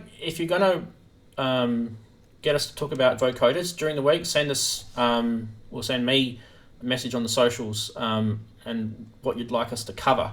Bearing in mind I've only got certain stuff, and my gear list is on my website ranzee.com, so you can check it out. And if there's anything specific in any of that gear that's vocoder based, you can get me to check it out. Sorry, Michael, you were going to ask a question? Yeah, I was just going to say, with perfect pitch, I'm not sure I would want my kids to have it. Like, it's obviously a cool utility because you could hear something and replicate it without having to work it out, whereas most of us are relative. But when you listen to music and those different tunings are in there and you had perfect pitch, do you have to shut off that recognition so that you can enjoy a song, or is it just going to sound bad? You know what I mean? Like a bad singer, or whereas if you're relative, you can you're a little bit more flexible, you know, in what you're listening to, I would think. I think it's More options. Dazza, what do you think of that? I haven't experienced it, so I don't know. And I think music is so personal. It's so individual for everyone. Two people can listen to the same thing and hear something completely different and hear it differently. So I think we don't know enough about the brain. We don't know enough about the nervous system and how we interpret sound and what it means. And it's also linked to memory and past experience. So there's a lot to it. I think you make a really good point, though. There maybe are parents forcing something on their kids that they don't actually want when they're adults. Especially Dylan, Rick Beato's son Dylan, he's the one that has the perfect pitch, and he does the videos that got Rick famous on YouTube. He doesn't play music, and like he can play piano and all that, but he's not interested in it. And I wonder if it's because of that. Because it's too clinical. You know, it's not fun and emotional. I actually just think, guessing. I think it's almost, you know, you become a parent and you've got a kid and you've got to train them. It's a bit like you've got, you know, a parent and you want to train this kid like gymnastics or think of anything where you've got to like constantly, repetitiously drill this into the kid. That's kind of how that kid got so good at it. It was a constant repetitious thing. Definitely gifted as well. I'm not saying that. Just like Mozart, his dad put him on YouTube and became famous for it. You know, it's really the same thing. Yeah. Well, I mean, I don't parent that way. I parent kind of more lazier. I think if the parents are trying to sort of force on their kids something that they didn't have themselves, that there's obviously complex issues there. Get some help. Maybe. Yeah, and you know, I'm not trying to bag on Rick because his channel's great, and you know, absolutely. I only know what he shows us on YouTube, so you know, it could be totally different at home. So I'm not trying to pick on him specifically. I would love put it out there. I would love Rick to review one of my tracks. You know, he's a very talented producer, that guy. So, yeah. I think someone like Jacob. He's really grumpy when you deal with him, by the way, just so you know. Oh, okay. I haven't dealt with him yet. So what were you saying, Dazza? I think there's kids, I'm going to reference Jacob Collier again, who are just developing it naturally. They haven't had it imposed on them. They just haven't had it shut down. So it's been part of their musical education and just how they were raised. They're open-minded parents that have just allowed the kids to do whatever, and they've naturally retained that skill. I wonder if there's a factor where the rest of us have not had it nurtured, so therefore we've lost it. Maybe we had it under the age of 8, but we didn't keep it up as we grew up. I don't know. I don't know enough about it. Yeah. More research. Obviously, like perfect pitch for Jacob Collier works for him, and you know, Jordan Rudis, he's a keyboardist. He's got perfect pitch too, and it's helped him immensely. So. It's the ability to hear a note and know exactly what the note is, whereas I would always have to reference another note that I'm familiar with. There you go. Are we getting side? Not really. No, the guys in chat are still talking about vocoders. They're being premature. Wait till we do the stream on it, guys. Can I mention Air? I love Air, the French band. 88 Burgers, just throwing that in there. Yeah, I love Air too. They're great, aren't they? Yeah. One of my favourite French musicians is a guy called Jean-Michel Jarre, and he actually did a collab with Air a couple of years ago. It was really good. So you had the Jarre sort of, his, you know, dreamy sort of synthy stuff, and then you had the Air flavour with it. It was actually quite interesting. I thought, geez, those two's got colliding, what was going to happen? And yeah, you should, if you haven't heard that, check it out. It's actually really, really interesting. I wouldn't say it's like a hit or anything like that, but like it's definitely musically, it's pretty interesting. There's a comment there from Inverted Popes saying a friend has perfect pitch and the whole world is out of tune. It's horrible. Oh, yeah, that would be another issue, wouldn't it? The one thing I've found, regardless of what tuning you're at, it's the intention behind what you're creating. You can work at 432 and the music is not harmonious. I think I proved that. I said it at the end of the video doing 419. It's still just dance music and it excites you. It doesn't calm you down and relax you. But music can have those different functions. And we all know about writing a hook and trying to get a song stuck in someone's head, so it's memorized and locked in as a part of their culture and growing up. I think tuning down or tuning semitones, like guitarists have been doing that for 40 years in rock bands. You know, they've been doing it for a long time. Do you know, like when you were back in Beethoven's time? Not that we were, but when they were listening to a symphony or whatever in person, weren't the instruments tuned a little bit differently than 440 back then? Don't we know that? There's a project I did a couple of weeks ago where someone online suggested that I work at Mozart tuning, and I said, well, how do you know it's the tuning? Which was, I forget the numbers. It's on my YouTube channel.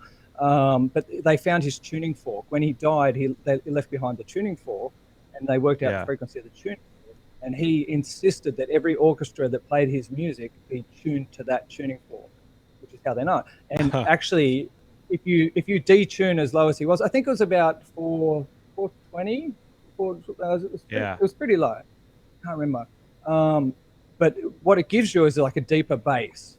So if you're playing a low E, your low E is going to be much deeper and sort of hit you harder and woollier and So it definitely has an effect in that sense.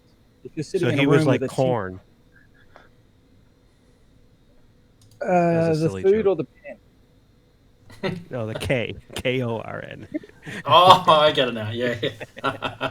Well, wasn't there an Italian composer who went down to, I can't remember the exact frequency, but he was doing it for like the operas, because they couldn't get that pitch too high, so he lowered, and he said that any opera that he did had to be at, and I can't remember the exact figure, but it's something like 437 or something. Everything had to be at that. So quite a lot of different composers around the world were doing their own different tunings, weren't they? What they liked. Yeah. Because didn't they sort of set? Sorry. The Mozart tuning was. You go, Dazza. Yeah, you go first.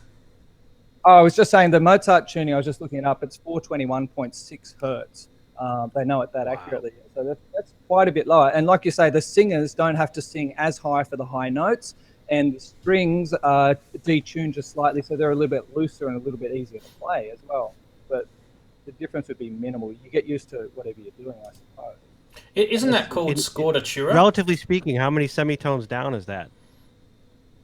It's more than 30 cents. As a semitone, it's 30% of a semitone. 30% of a tone.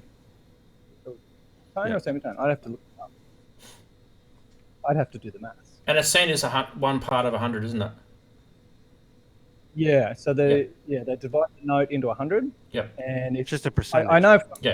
From 440 down to 432, it's 30 cents. So 421's maybe about double that, almost. So sort of 50 to 60% lower. So Daren, your opera guy, I can't remember the name of him, but the term was called scordatura, where they that's it. They would purposely downtune stringed instruments so that the opera singers could sing at higher pitches, but it wasn't really high pitches. I say we do that now in the cover band. Fantastic. All right. So what have we missed out on the chatties? Let's have a quick look over at the chats. Talking about air. Talking about kids being raised by casual band members. Wow. Fair enough. I don't know if that's a good thing or a bad thing. But yeah, anyway, I think we've covered the big topics, haven't we? I was hoping that I don't know if anyone saw. Was there any questions? Okay, so we covered the Mac Catalina. I didn't really see any more questions about that. And then the Juno. I don't know. And, Daren, did you see any more questions about your Juno? I don't think there was. They're pretty cool. I've missed them if I have. I was going to say another album, by the way, completely off topic, but before we started, of what sort of influenced you. Oh, well, yeah, I suppose influenced you, but I was influenced before that. But Chicane. Oh yeah. Is that the one with That's the very first one. Salt water in it? Oh, the first one. No, that was the second. This is Maddening Crowd. Maddening Crowd, can I say it? Offshore. Yep. The first album. Yeah, Offshore. Second Yeah, album that's right. Yeah. There. Offshore's great. Yeah. Yeah. The second album with Don't Give Up, Saltwater, Autumn Tactics, No Ordinary Day. That's the second album. But yeah, he's another guy who I won't say influenced me because I was already influenced by electronic music before then, but he's more that sort of chilled, lovely, lush, epic sort of style, which got me into that. And I was showing you, wasn't I, early on about what I forgot, for those people who might remember cassettes, The Art of Noise. Oh, let me hang on a sec. Just one sec. Oh, I'm in the middle of opening something and it's not going to happen. Hang on, wait. I appreciate it. I spent some time looking up Orbital during the week. The Art of Noise and... The Art of Noise, yes. I just can't see the bottom of it because it's reflecting. Oh, it's The Invisible Silence. The Invisible Silence, that's right, yeah. There. That's a great album. They were one of my biggest influences, those guys. But I think it's a cassette, though, isn't it? It's a cassette. Who has a cassette now? The problem is I haven't got anything to play it on. I'll have to grab my my cassette deck. I have a cassette deck still and a turntable. Yeah, you got to have that still. I've got a turntable, but my cassette deck died ages ago, and I never bothered because, like I say, most of my stuff, as you can see behind me, is CD. But I have got stacks and stacks of cassettes because I keep saying I'm going to have to get a decent cassette deck because there's stuff I want to sample off it. All right. Well, while you're talking about retro artists, and see if you guys can recognize this guy.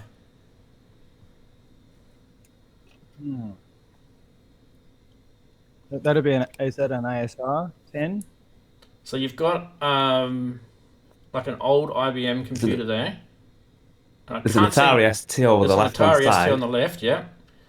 And I reckon that's I'm not sure. I can tell you who the artist is. I'll give you a hint. He's from Germany. Well, those NS1s aren't vintage. Yeah, no, he's not. He's not really vintage. This guy. He's in my eyes, he's not vintage at all. He's younger than me. But I'll tell you who it was. ATB. Oh yeah. God, that was young. I've got his albums up there as well. So that actually came across my desk on one of my vintage computer forums because I'm interested in that stuff. ATB. Have you ever played or Serial Killer? Serial Killer, yeah. No, musician or serial killer on Spicks and Specs. It was a bit like that. We could have a segment like that. Guess the serial killer. I guess. Yeah, that's cool, isn't it? Those guys won't know what that is. Yeah. Actually, speaking of new segments, I have a vintage recommendation too. Yeah, you go with your recommendation. Yeah, 8-Bit Keys, YouTube channel. This guy Dave in Texas. Oh yeah. He does 8-Bit Guy, and he does a lot of Commodore stuff, which I follow. David Murray. You like that stuff too? Yeah, Dave Murray. Yep. He does 8-Bit Keys, which was the first channel he had. He did a recent video on the 8-Bit Keys channel, and it was on Intellivision, getting an Intellivision workstation musical keyboard to work with the Intellivision. Wow. This is like an interim computer you got to hook up. It was pretty interesting seeing how he got it to work, because he knows all about that stuff, and it was quite a struggle for him to get it to work. So it was kind of cool watching that. Yeah, just while you just talk a bit for a second, I'm just going to grab something. Keep talking. Yeah. So he also does the 8-Bit Guy, and he does Commodore 64 stuff and 128, and he'll retro bright cases and really cool stuff if you're into that. I'm making a lot of noise. Sorry. Go to a yard sale and buy an old keyboard or a computer. Definitely check his channel out for tips of how to get them. I think he lives in Dallas, Texas, doesn't he, or somewhere around there? Yep. Is that like tracker music where they try to use the minimum amount of data possible in a recording? Is that right? I don't think he does that, but I've done that on my channel. Let me just get me. I'll give you guys a. He's less of a musician, more of a tech guy. Yeah. Yes. Oh, you have the game? Oh, crazy! I need to get that. I got this Retro Man Cave. I got this when he first brought it out. So is that the first one or two? This is the first one. So this is when he first brought it out. He signed it too for me. Oh, that's awesome. Because he knows I'm a YouTuber. But hey, Daren, what's that? It's a cassette. It's a cassette. Yes. This is still wrapped. Soundtrack's on it. This is still wrapped. It's a soundtrack by Anders Villiers, whatever his name. What is he? Swedish or something? Forget what he is. Check this out. It's a floppy disk. It's a 5 1/4 inch floppy disk. All right. Look at this has only been produced last year, I think it was, or the year before, and all the trouble he went to.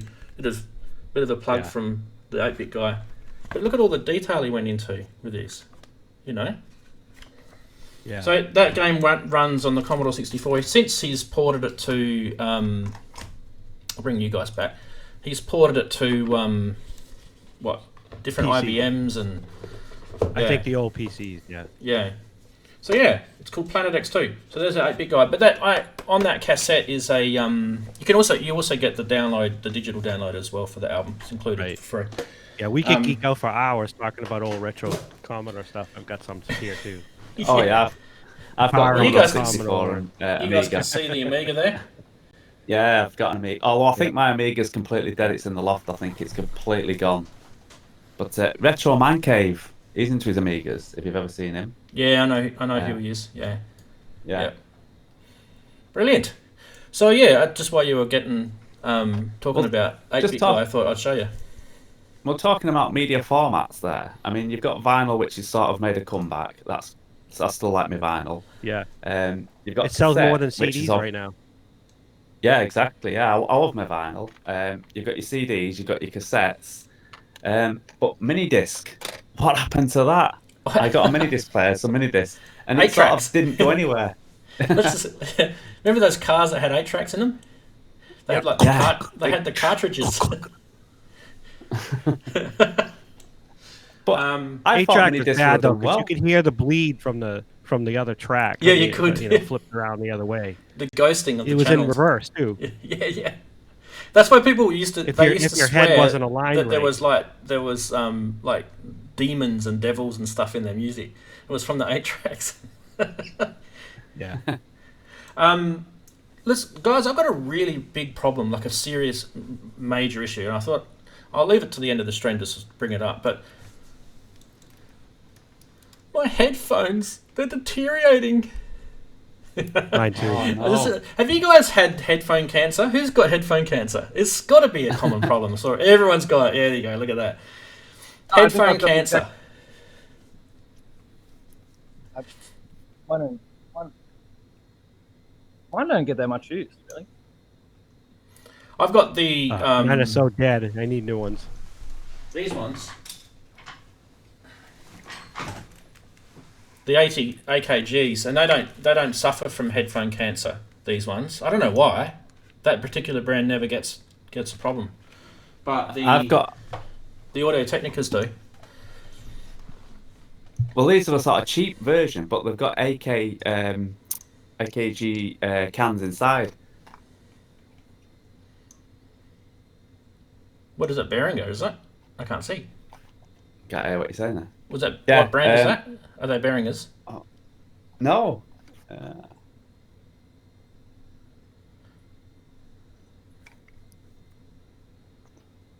While Daren works out his brand of his headphones. Okay. Believe it or not, I can't even see what make they are. That's why they're that bad.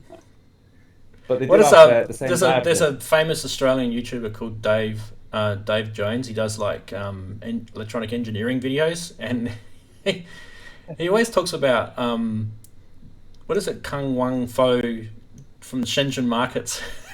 just the way he's completely just racist about where they're made in China.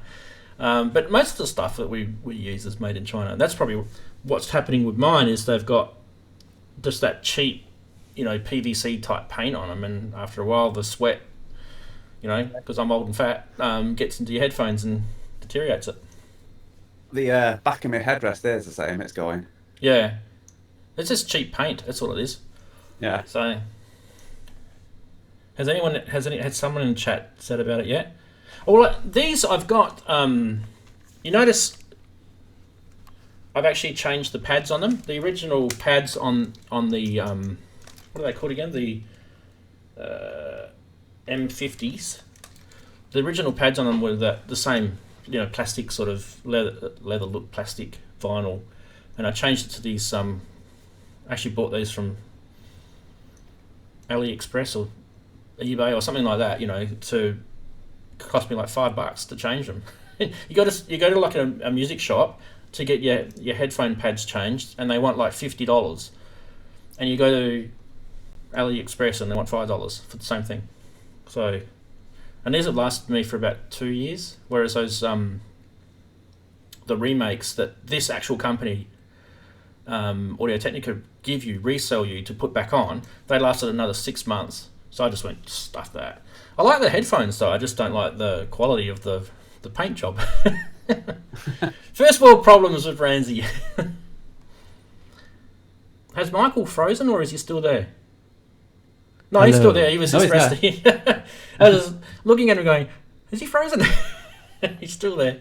What sort of headphones have you got on there, Michael? I don't know. Have you noticed everyone's got to take them off to see what they've got? I can't remember. Are they Audio-Technicas as well? Yeah. There you go. I don't remember. First world problems, eh? Yeah.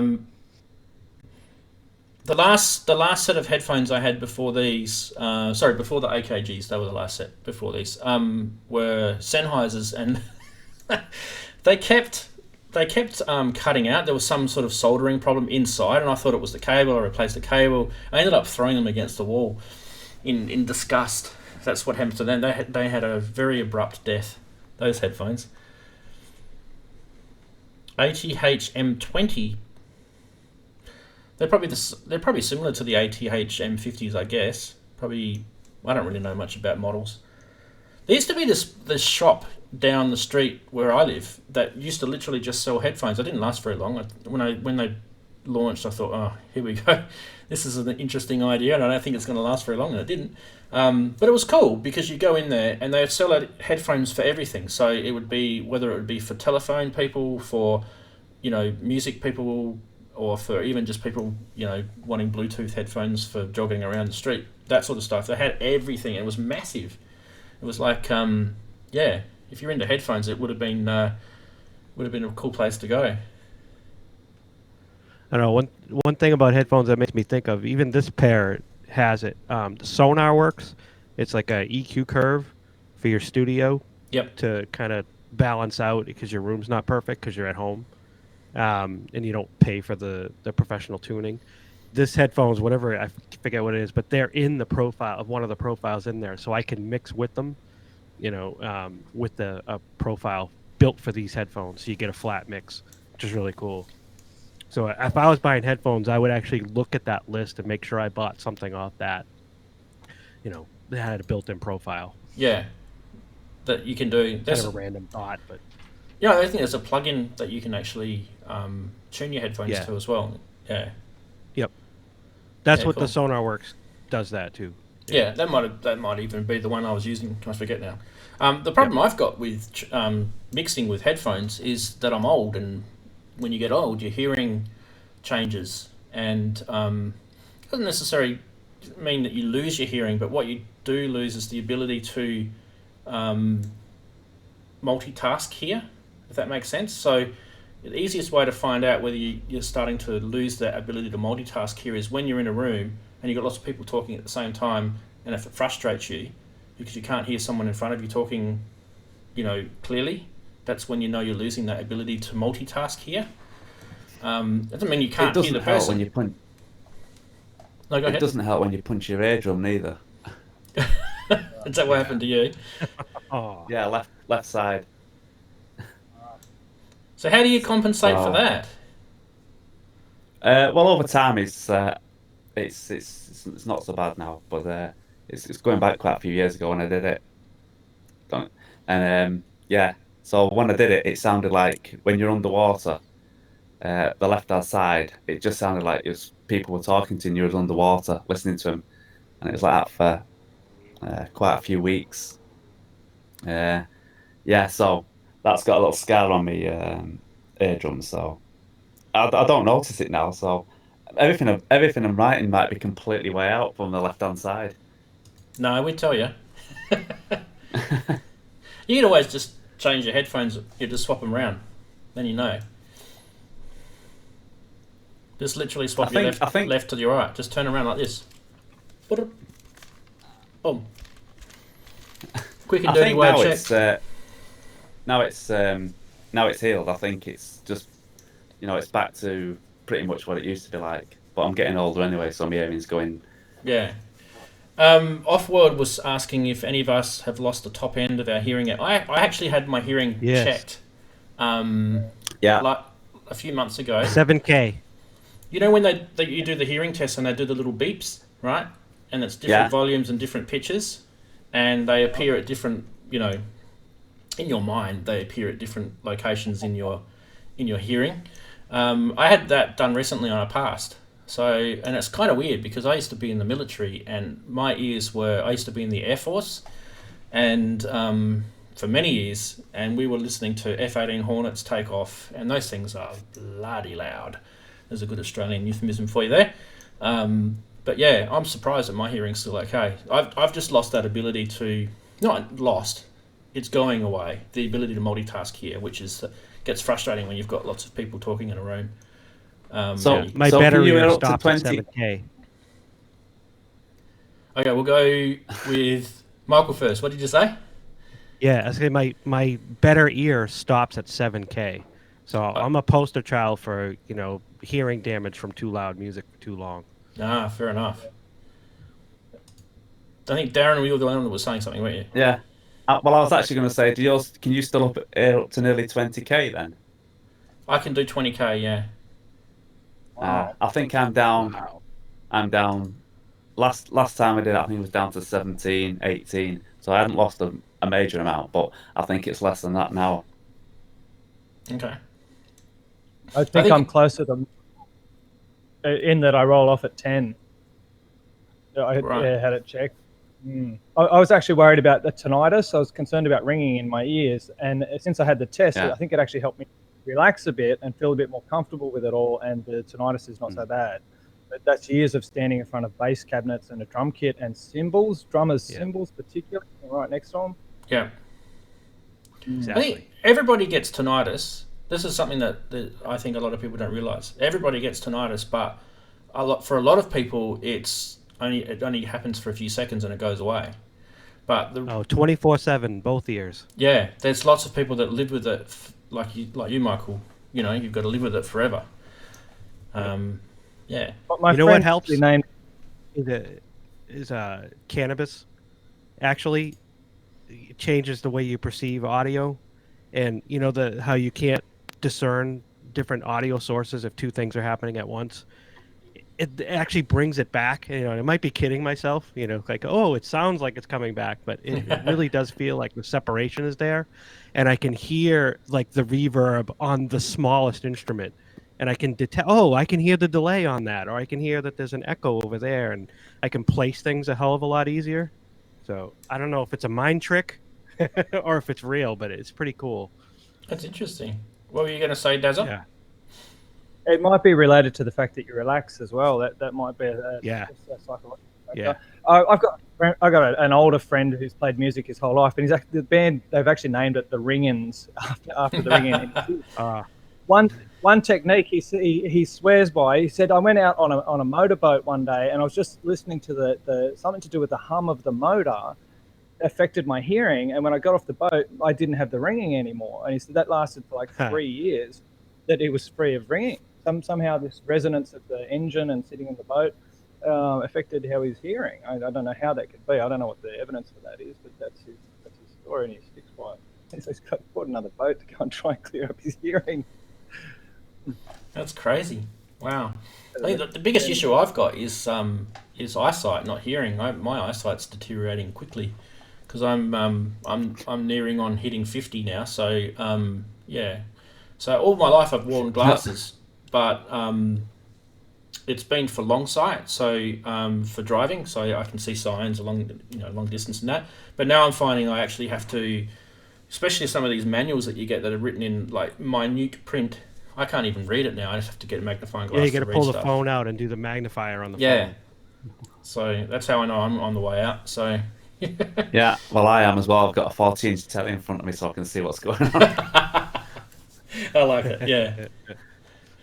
I find that I've got the iPad Pro, and I find that if I've been watching the iPad Pro, like Netflix or something like that on there, and then for some reason if I go to my phone, which is quite a big phone, so Samsung Note 9 or whatever, I actually find I can't read the phone properly.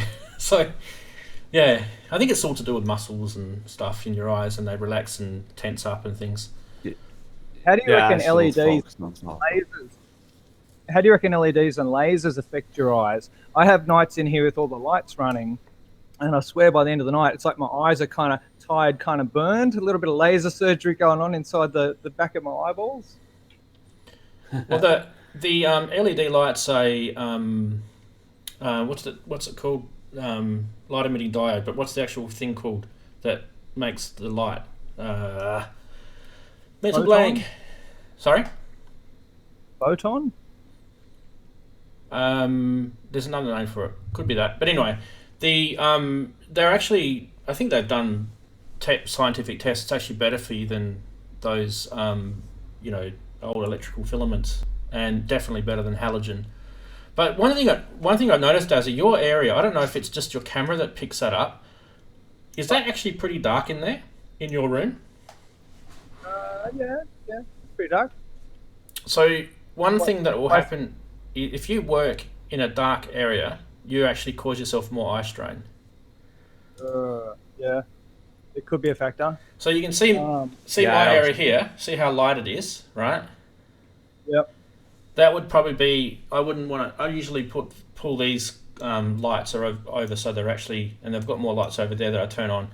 So I light it right up. So I'm not, your eyes aren't having to strain. So Dazza's turning lights on. He likes to have his rave going, that's why. There you go. That's cool. That's what I normally work under. The thing is with that, Dazza, I won't be able to see my keyboard or mouse. Yeah, exactly. That's what I was thinking. So there's a YouTuber that does that. What's his name? He's like a Swedish guy, isn't he? And but he lives in Malaysia or something. What's his name again? Yes, that's where I got the laser from. What's his name? Berg? Is it Berg? Yeah, Ollie Laboratories. Yeah, yeah, that's him. And all of his videos are like Dazza's man cave. There's Dazza's man cave there. I actually spoke to him. I had a conversation with him about lasers before I invested in this one. yeah. But I like it. It creates like an atmosphere. It looks good in the video, and it does alter your perception of what you're performing and what you can do with your eyes. So you rely more on your ears and your muscle memory. You sort of have to know the buttons are there, and this is there, and that's there, and I'm going to reach for that, turn it on, rather than looking. In fact, I have quite a bit of trouble seeing the middle layer. His eyes going dark there. Look at Michael.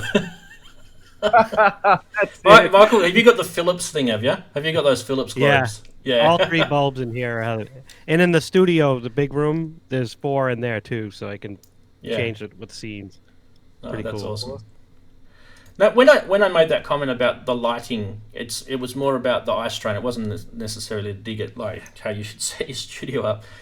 Because when you think about it, if you're going to go perform in a club or something like that, the lighting's going to be similar anyway, isn't it? So, well, that's you see, if I was performing or jamming, for instance, I would like it like that, yeah. But when I sit down and sort of like create, if you know what I mean, then no, I need to have as much light as I can have.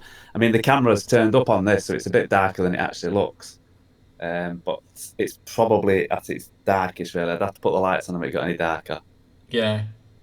Well, what is it hitting over your way? It's hitting 5 o'clock. When does the sun sort of start to go down in London at the moment? 5 or 6? Well, it's been cloudy, so probably about 7 it'll be going dark. It'll be pretty dark by 7 o'clock. Yeah. By 7:30 it'll be pitch black, so I'd definitely have all my lights on. Dazza's had his kids in his room. They've been drawing light all over the walls. Little swirly patterns. Got my dog sitting there. We can't see your dog, but we believe you. Oh yeah, he's over there. I think I've seen your dog in one of your videos, actually. I like that one. You know the dog was in the last live stream. You have to look for it. Yeah, I saw him. Yeah, I saw him. Brilliant. Dr. Cull mentioned. Dr. Cull is this Triple Eight Bergs. Let's bring this comment up. Actually, we should be able to do this. Where are we? That one. Add it to queue. Go to here. Let's see if it shows up. There we go. Down below me, Dr. Cull mentioned that once that the follicles are damaged, you're done. The follicles. So that's it. Tinnitus sound is the cells expecting sound, but you. Yeah, I know what you're saying. Yeah. I think I've heard him say that. Yeah, it's where the follicles have fallen over.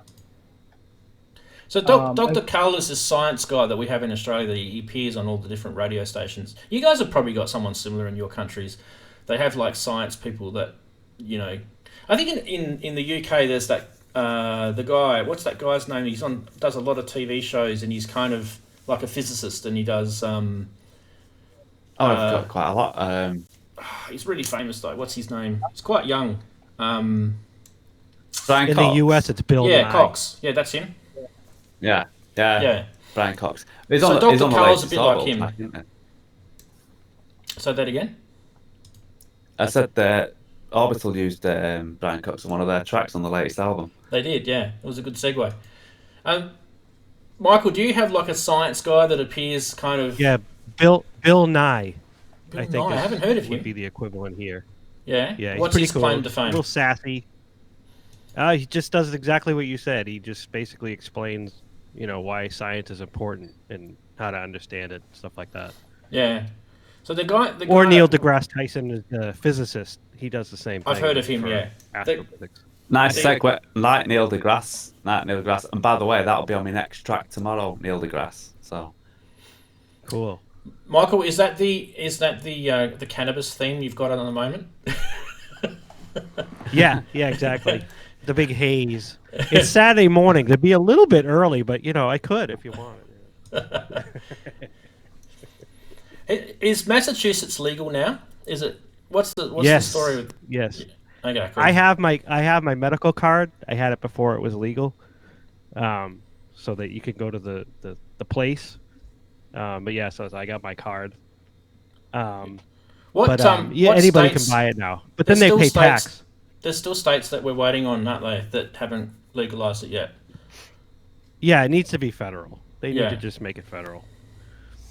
But it's quite a few. I think it's a couple dozen by now, I think. Yeah. So in Australia, there's only one state, or it's not even really technically a state, it's called a territory, and that's the Australian Capital Territory, which is where, like that, you guys in America have got Washington, D.C., well, in Australia, that's your capital city of the whole country, right? Yeah. Whereas in Australia, we have Canberra, which is the capital city, the federal capital city of the country. And it's in Australian Capital Territory, ACT. It's like a small parcel of land. So you can legally now possess and smoke it in Canberra. But every other state in Australia is still illegal. So It's just crazy. You can get it as medication now. I was working with a guitarist friend recently having trouble with arthritis, and he's got tablets that are THC-free cannabinoids or something. But I'm also looking into how to release those chemicals naturally. You can do it through breathing techniques. Yeah. Well, you can just do all the above: breathing, music, and cannabis. Just have like a whole, you could just breathe in. Oh, the laser's going as well. Yeah, the laser's going as well. We could have like a a live stream where we're recommending all the different methods and we just do them all at the same time. Full out Zen music. We'll have to get JJ Keckerslick, whatever, the guy that the French guy that did Enigma. Do you remember that? The Sadness, the guy that yes. Turn off the lights. That's another album I've got as well. Relax, take a deep breath. And then then the 808 comes in. The only thing missing on that album was guitar. I reckon that they had fake like synthesized 90s PCM Roland or Yamaha guitars on it, and they sounded so cheesy. But yeah. Do you remember Deep Forest? I remember Deep Forest. Yep. Yeah. With all the African samples. Yeah. Yeah, and he's been out. Or the guy who did it has been out for the last 5-10 years, hasn't he? Sampling lots of around the world, like from the Amazon rainforest and everything. He's supposed to be doing another album again. Oh, really? But he said he wasn't going to do it. Yeah, he said he wasn't going to do it until he'd been around the world and sampled all these weird, ancient vocals and everything. And last I heard, they was supposed to be going to do another album. So it's going to have a lot of sounds and stuff in there, is it? yeah, more than likely. But yeah, he's supposed to be doing another album. We were at the zoo the other day with my kids because there was school holidays here, and there was a hyena, like a display with a hyena in it, and it was right at the back of the display. You could hardly see him; he was kind of hiding, and I started going like this and whistling and doing all these different noises. And my older kid, the teenage kid, was going, "Dad, what are you doing? You sound like an idiot." I'm trying all the different African sounds to try and get the hyena over. Didn't work. So yeah, that was a good segue for the Deep Forest. Speaking of artists that are about to release a new album, I don't know if you guys have heard, but The Cure they've got 3 albums that they've just about finished, and one will be released by the end of the year. They reckon Christmas time, new single, everything. So we haven't heard from The Cure for a while. Who's cool. Forgotten about them? What's his name? Smith, isn't it? The guy the head man from... Yeah, they played Glastonbury, didn't they? They played at Glastonbury, This year. Michael, have you heard of The Cure? Absolutely. Love The Cure. Are they an influence? Yep. Yeah, them and Depeche Mode, probably my favorite. I'm sorry if I was talking over somebody. No. That's all right. Go, Mike. Yeah, I was just going to say Michael. Depeche Mode and The Cure, probably my favorite from that era. From that sort of 80s synthwave type sort of stuff, yeah. Yeah. Sorry, Daren. Good. OMD. Oh, yeah. OMD. OMD, Orchestral Maneuvers in the Dark. Yes. What does that mean? Yeah. Does anyone know what that means? Has anyone ever asked themselves, what does OMD, obviously it's Orchestral Maneuvers in the Dark, but what does that actually mean? Someone's obviously come up with that. I've always wondered. That could be a good question for the chatties. Or for Google. Or Google it, yeah. You think there's a conductor?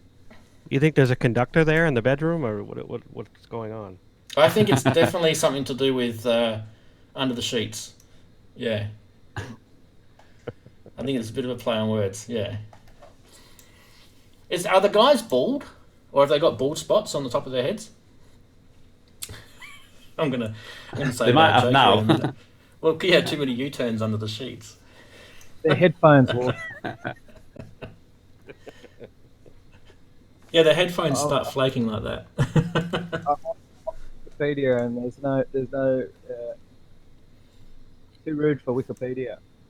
Oh, to root for Wikipedia, come on. Dear me. Even Well, Kate guys- Bush. I was going to say, even Kate Bush had a bit of an influence. Oh, Wuthering Because she went Heights. out there, didn't she? Yeah. The Red Shoes album, I think, was one that I quite liked as well. Just on a completely different tangent to sort of, dance music. Yeah. She's still doing stuff too, I believe, so, Yeah. You probably just like the Fairlight, I think. You're probably influenced by the Fairlight. more than likely. What was it? Trying to think now. No, it's gone. I was going to say a few more. All electronic, anything electronic, like. But I think Kraftwerk is probably out of noise. Kraftwerk, they're up there. I think Jean-Michel Jarre. I've even got the albums on tape of Jean-Michel Jarre. So Yeah, same. Yeah. Bit of Vangelis. Yeah. Yeah. So all of that. Hot Butter by Popcorn from the 70s. Hot Butter, yeah. Was that a one-hit wonder, weren't they? Yeah. Video killed the radio star. Can I throw a couple of influences at you that you'll probably think are really daggy? But if I'm Go for honest, when I was a teenager, it was the Joshua Tree album by U2, particularly the introduction to Where the Streets Have No Name, all that synthesizer stuff they're doing in a weird time signature, and then the song kicks in. Yeah. But also even Dire Straits, Money for Nothing, the intro to Money for Nothing, how it builds to that huge crescendo, and then the guitar riff starts. Yep. That was something. As a teenager, I'd have the headphones on and like visualizing just a rocket ship takeoff at that moment. Yeah. Simple Minds. Sure. Oh, Simple Minds. Daren. Simple You Minds. gotta stop it. Daren has got to stop it. He keeps naming all the ones I like. I love Simple Minds. Love Song. Do you remember Love Song?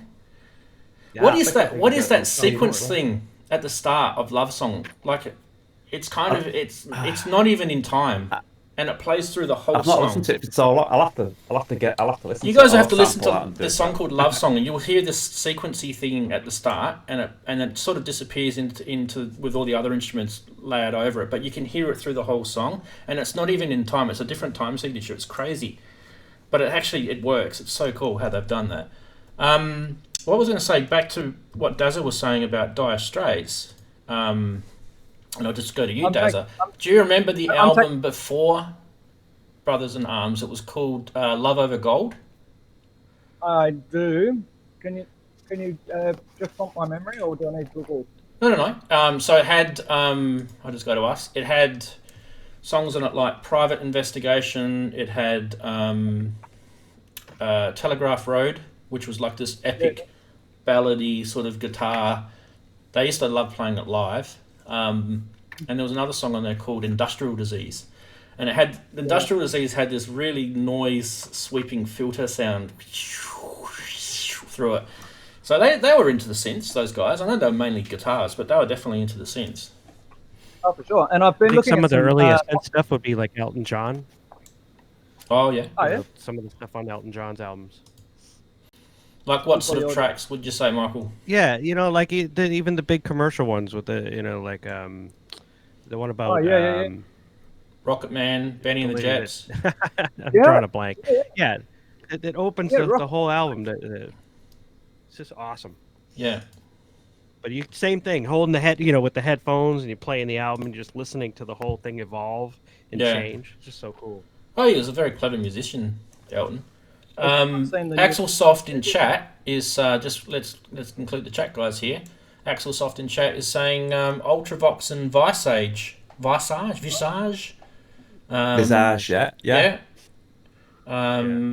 Offworld is saying Human League. We talked about Human League a few weeks ago. We were talking about Human League. How when they're actually one of the oldest electronic bands in the But Kraftwerk are probably one of the oldest. Human League are probably one of the other oldest ones. But they actually split, and so I think his name is Paul Oaken.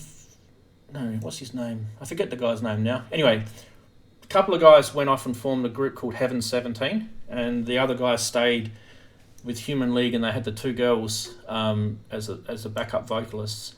And I was talking about Heaven 17 a few months ago on the stream, and they make this song called, I think it's called "I'm Your Money." If you guys have never heard it, it's let me just find out something about it, because I keep forgetting. Heaven 17. Can I throw in two curveballs here? Kylie Minogue and Madonna. The remix is done for Kylie Minogue and for Madonna, but there's some pretty stunning work in there. Really good artists doing that stuff. As Dag Madonna's. Madonna. I like Kylie Minogue. Yeah. Is it Madonna's Ray of Light? That album. Yeah. Oh yeah, Daren's got the same taste as me. That's that would definitely be one I'd like. I wasn't a huge fan of some of the other Madonna stuff, but Ray of Light was definitely a good one. Yeah. And if you're going to Kylie Minogue, I liked her Impossible Princess album when she actually broke away from Stockade and Waterman, those crazy, let's punch out a hit every week type guys. And she did her own stuff, and she had a song on there called Breathe, which is brilliant. Very synthy, that song. Getting back to Heaven 17, and guys in the chat have heard of them. Yeah, you guys have given us some good stuff to look up during. Yeah. Just trying to find the discography. Sorry. I think the album was called Penthouse and Pavement. No, it wasn't that one. It might have been the next one. I don't know. Anyway, the song is called "I'm Your Money." I want you guys to go listen to that because it's like 1980.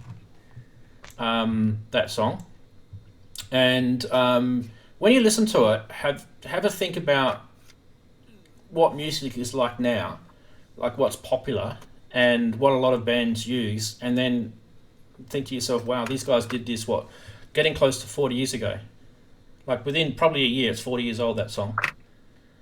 So it's crazy. I can't play it on the stream because I'll get done for copyright, of course.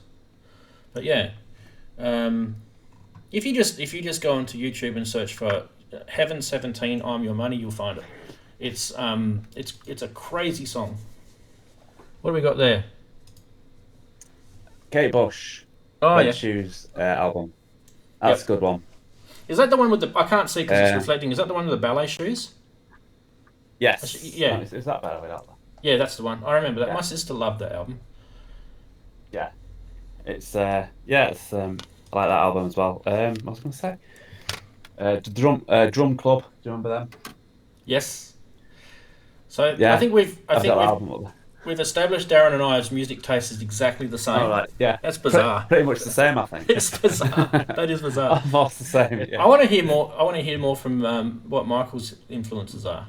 Yeah. Well, I'd say the prog rock is probably closer to what I probably would have started listening to when I was younger for synth related. Like Yes? So Styx, Yes. Yeah. A lot of people think Styx is the pop stuff because they hear the stuff on the radio, but before that they were way more prog and cool synth stuff, and they'd have a guy with 20 keyboards all around him, kind of like Daren's room, on stage. It's pretty awesome. Yeah, and any of the jam music too with keyboards. Yeah, I just loved it. Have you heard of Marillion? Oh yeah, they're the prog rock kings, aren't they? Those guys. Yep. Yeah, I like prog rock stuff. Can I throw another curveball? There was a Melbourne band called Biftech, Biftech, Biftek, I think. Yeah. And it was two girls in a duo doing some really cool music back in its time, early 90s. I haven't heard of those. Look it up. It's good stuff. They were signed. I think they made one album, and then something went wrong with the record company. But they used really good use of samples. One song was they had the sample where it was basically the machines will do the work to make life easy for humans. By the end of the song, they'd reversed it. Humans will do the work to make life easy for the machine. That's cool. Axel Soft in the chat has said Genesis. I completely forgot about Genesis. Hey, Michael. Oh, I love Genesis. Like prog rock as well. Genesis. Crazy. Especially with Peter Gabriel. Especially with Peter Gabriel. Yeah, the days when they had Peter Gabriel in. Yeah, he was he had the crazy element, didn't he, about him? Absolutely. Yeah, Kim Wilde. I Alex just put up Kinwald, Gary Newman. Yeah, both. Yeah. Offworlder said Phil Oakey was the guy. Yeah, that's the guy I was trying to think of from Human League. Phil Oakey. Yeah. There you go. And no one's mentioned Eurythmics or Psychedelic Furs. Oh God, yes. Yeah, Rhythmics. Yeah, definitely. So I've nice one, Michael. I love Eurythmics. And do you guys know much about the story with Eurythmics with Annie Lennox and Dave Stewart? So the early days when they were first recording, they just did it in Dave's house on a 4-track. So if you guys go and listen to some of their early albums, like I think it's called there's a track called Paint a Rumor by Eurythmics. What album is that on? I'll have to Google it because I can't remember. I've actually got the actual original vinyl. It might even just be called Paint a Rumor. The actual album. I can't find it. Touch. There you go. The album's called Touch. So go check out one of their earlier albums called Touch, and you'll see what it was like with Dave Stewart and Annie Lennox when they were first starting out. It was very interesting. I even think that might have even been like late 70s, early 80s, maybe late 70s. So quite a long time ago. Biff Tech. 888 Berg is saying he knows Biff Tech, Dazza. Oh, cool. I'm not the only one. There must be hundreds of these obscure little electro bands that had an 808 drum machine and a couple of like a Juno synth back in the day and a sampler is the element that brought it all together. Axelsoft brought up Giorgio Moroder, of course. Oh yeah. Yep. He was 70s really. He was like one of the Italian disco kings, that guy. And he got famous and when he released that song with what was the name? Donna Summer, wasn't it? The I Feel Love song with by the update. And I think really just at the end of the day, we're going to talk about it in the stream anyway, so you'll probably Dazza's. I've just had to mute Dazza for a sec because he's coming through for some reason. So you could just hear my voice doubling up then. So Dazza, if you can hear us, we can hear ourselves again. Sorry, this happened accidentally. Sorry. That's all right. No worries. Must open the web page with the stream on it. Yeah. So yeah. Well, anyway, guys, thanks very much for sharing our stream. We've had lots of little topics today. I'm actually amazed how stable the stream's been with I guess 4 of us talking at the same time, and you can see, we've got me from Perth in Australia, we've got Dazza from Sydney in Australia, Daren from Manchester in the UK, and Michael from Boston, Massachusetts, in the United States of America. So yeah, we're doing pretty good. So very global. Very global. Awesome. So guys, and we're gonna. Dazza's got hardly any time left because it's 3 in the morning over there. It's probably just after midnight here. I'll sit up there a couple more videos. You're gonna have to put toothpicks in your eyes, mate. I'm pumped. You've had too many Red Bulls. Yeah. Orange. That'll keep me awake. So anyway, thanks very much all of you guys for joining the stream. It was much appreciated. I really love having you guys on. It does make the stream better. So if you're ever wondering why we have you on, this is why, because it makes it interactive. We can talk about whatever we want. You guys can bring up topics as well. I will link all of your YouTube channels, as I always do, in the description once the video gets repasted and uploaded. Usually takes about half an hour, 45 minutes for YouTube to re-upload it after the stream's finished. And if there's anything else I've forgotten, you guys can always just send me a message, let me know if there's anything in there that I've forgotten.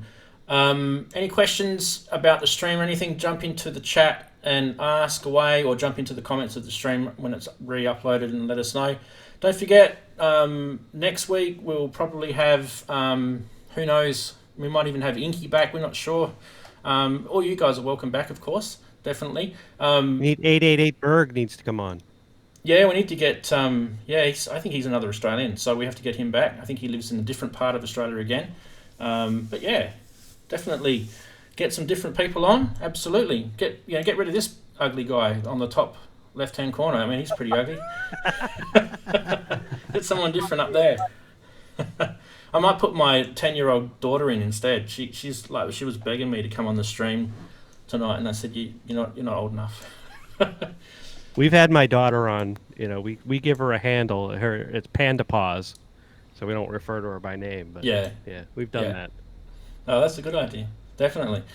All right, guys. Well, big wave goodbye to everybody, saying bye to the guys in chat, and we're going to end the stream now. And it is